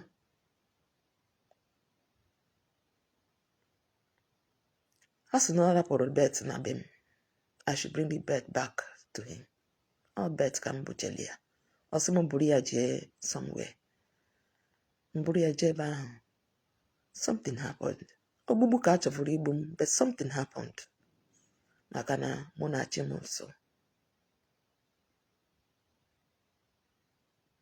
All of a sudden, doya. Ebromu John. I know how long I spent in the hospital. Na-achọkwa iji ohere anụ wee kene Eze Chika, President of Nigerian Association na Venice. Si na ọ na-achọ Biafra. Ekene gị. Oge mụ na unu niile ji emekọ, nweghị onye gwa mụ na onwe ha na-akpọ Biafra. Na unu na-achị ya. Nweghị onye yiri Maazị Nnamdi Kanu. Ihe unu gosiri m oge ahụ bụ Nigeria. And I want to ask myself, how can onye si na ọ na-achọ Biafra ga-abụ president ndị Nigeria? Na-achọ Biafra na-enye receipt. I was in the hospital when he called me to tell me not to follow Simon. kama bụ onye IPOB ka nna kwuru seti. Onwe ihe hụ nna ma hụ. Onwe ihe ga-emerịrị n'ụwa ka Biafra hapụ ịbịa. Ọ bụghị ka ọ hapụ ịbịa maka na ọ bịago. Chukwu okike abịa ma nyega anyị Biafra. Ihe fe ọnụ ka ndị ezigbo mmadụ pụta ka anyị nweta ya. Ọ bụghị onye ọcha ga-enye gị Biafra. Ọ bụghị ga-eme ka ha marụ na ị chọrọ inwere onwe gị. Ego ha nye gị, inyeghachi ha back. Because it takes plus, minus, and division for Biafra restoration to be established. Nobody knows where this word is coming from. I remember when God put this word in my mouth, that you cannot be able to break a bunch of bone. But if you bring out one, you can break it. Biafrans, Judith agbagoro onwe ya ọtọ. Ọtọ ọzọ m ga-agba bụ ndị ụka na ndị ọgọ mmụọ. Ebe ahụ ka m nọ wee fụ onye gbara m ọtọ na social media. Yes. Na-achọkwa iji ohere a wee kene nke ahụ bi na India agba ego nkịtị ọ na-ezuzugharị. Na-achọkwa iji ohere a wee kene ọta ka agụ. Unu amahụ na unu na mmụọ Biafra bụ ihe na-eme ihe. Afọ m na ị na-ama mbem, makwara ebe ahụ ị nọ wee ma mbem ahụ. Chetakwa na ọgwụ abụ ihe marụ mbe. Omenala bụ ozi eziokwu ji bịa na be m. Ndị arụrụ a na-enweghị ebe ha ji azụ eche. Ayọ na ayọ Chukwu mbọsị nke tata. Ka unu chegharịa. Achọghị m ikwu gbasara nke m fụrụ na social media. Mgbe batara na omenala bụ ezi eziokwu. Nji maka ya wee nụọ ọgụ. Ọnya mere Chineke nna ya agbaghara unu. Achọghị m ịkpọ nke na-etu m amụma mmiri Romanus. No. Mana nna Chukwu unu na Chukwu okike abịa ma ga-akwụ unu niile ụgwọ 100-fold. Ọ bụ na ihe ọ bụla m mere unu nọ maka ọdịmma unu ka ọ ya adịrị m na mma. Ọ bụ na o nwere ihe m mere ka m ji megide unu dịka mmadụ unu bụ, dịka ụmụ Biafra unu bụ, unu si n'unu bụ. Ihe nkacha hụ n'anya ka m ga-eji wee kwụọ ụgwọ ya. Yes. Ọ bụghị na unu sosi ije gbuo nwa m nwoke nọ maka na ọnya bụ ihe nkacha hụ n'anya. Because na amaghị ihe nkacha hụ n'anya. Nobody knows ihe nkacha hụ n'anya. Ihe nkacha hụ n'anya bụ Biafra. Yes. That is the reason why you cannot be able to succeed.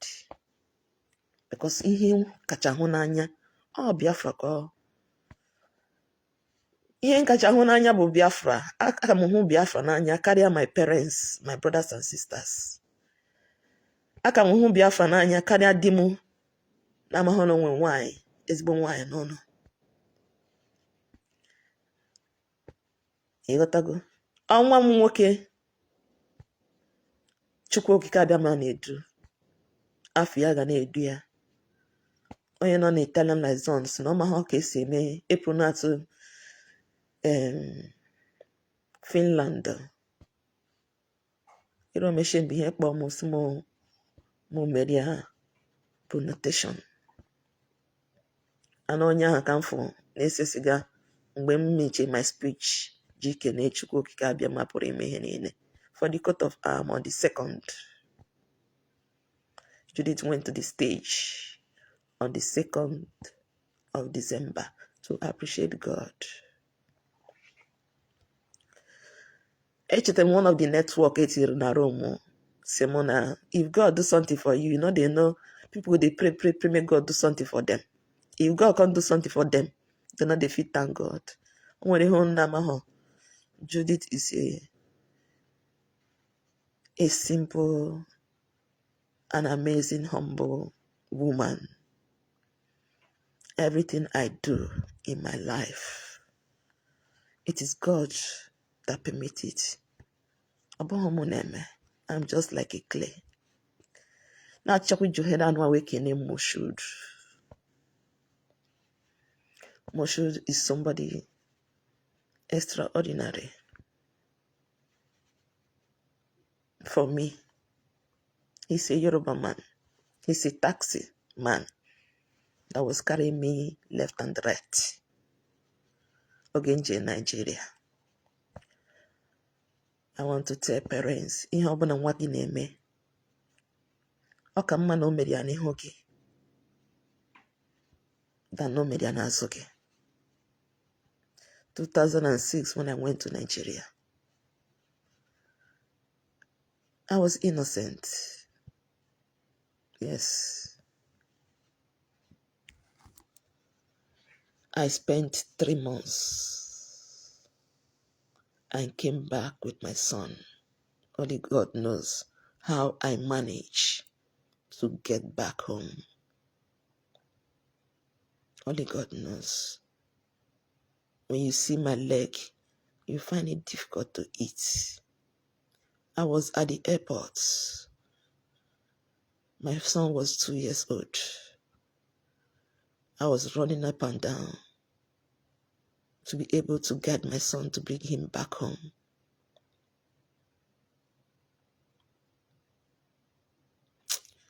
God is just so amazing. God is just so extraordinary amazing.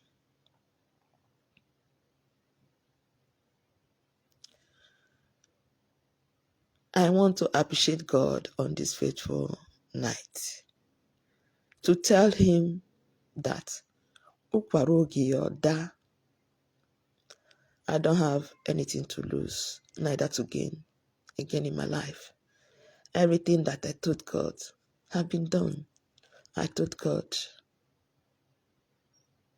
help me to be 50 years. I am 52 years old. The only thing that is remaining that can happen if it is the will of God, I will show you that tomorrow. Then you will not know the rest story. Amazing and extraordinary story. So amazing and extraordinary.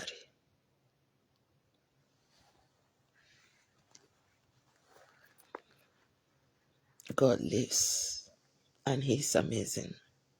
He's amazing in my life. Because everything that I have gone through in my life make me to know God. And I want to tell Holy Ghost, you are not fighting for Biafra.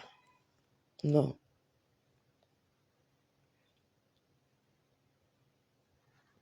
If really you are fighting for Biafra, Biafrans will know. The true seekers of Biafra.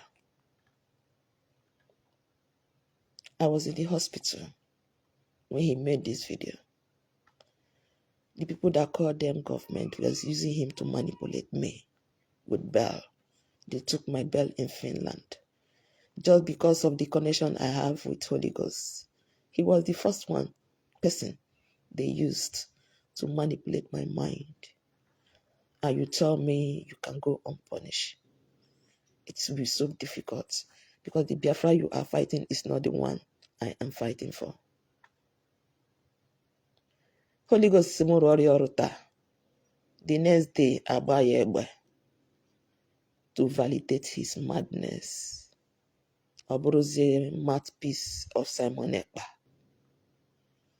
Obrozie mouthpiece Sinekwuru Biafra Eoku. If God lives, He's going to vindicate everything. Yes. Aku ga-enwu according to eze nwanyị ọpụrụ iche. Furu efu. Maka na efulefu ka onwe ihe ọ nọ ma hụ. Onwe ihe a na-akpọ Chukwu ka abịa mapụrụ ime ihe niile.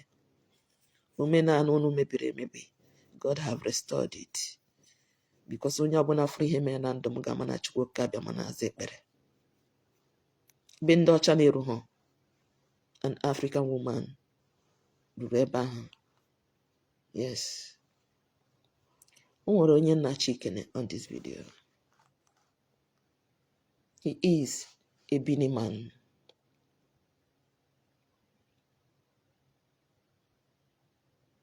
Onye anụwa, ogbugbu ka egburu ya. Egburu ya on the 19th. Ka egburu ya. On the 19th. I can never forget. He was fighting so that all our artwork will come back home.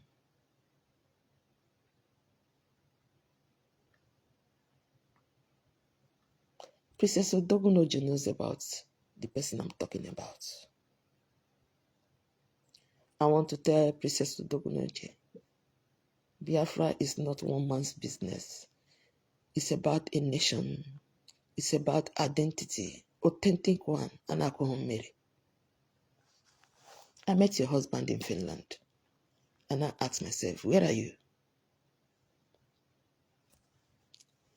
Also,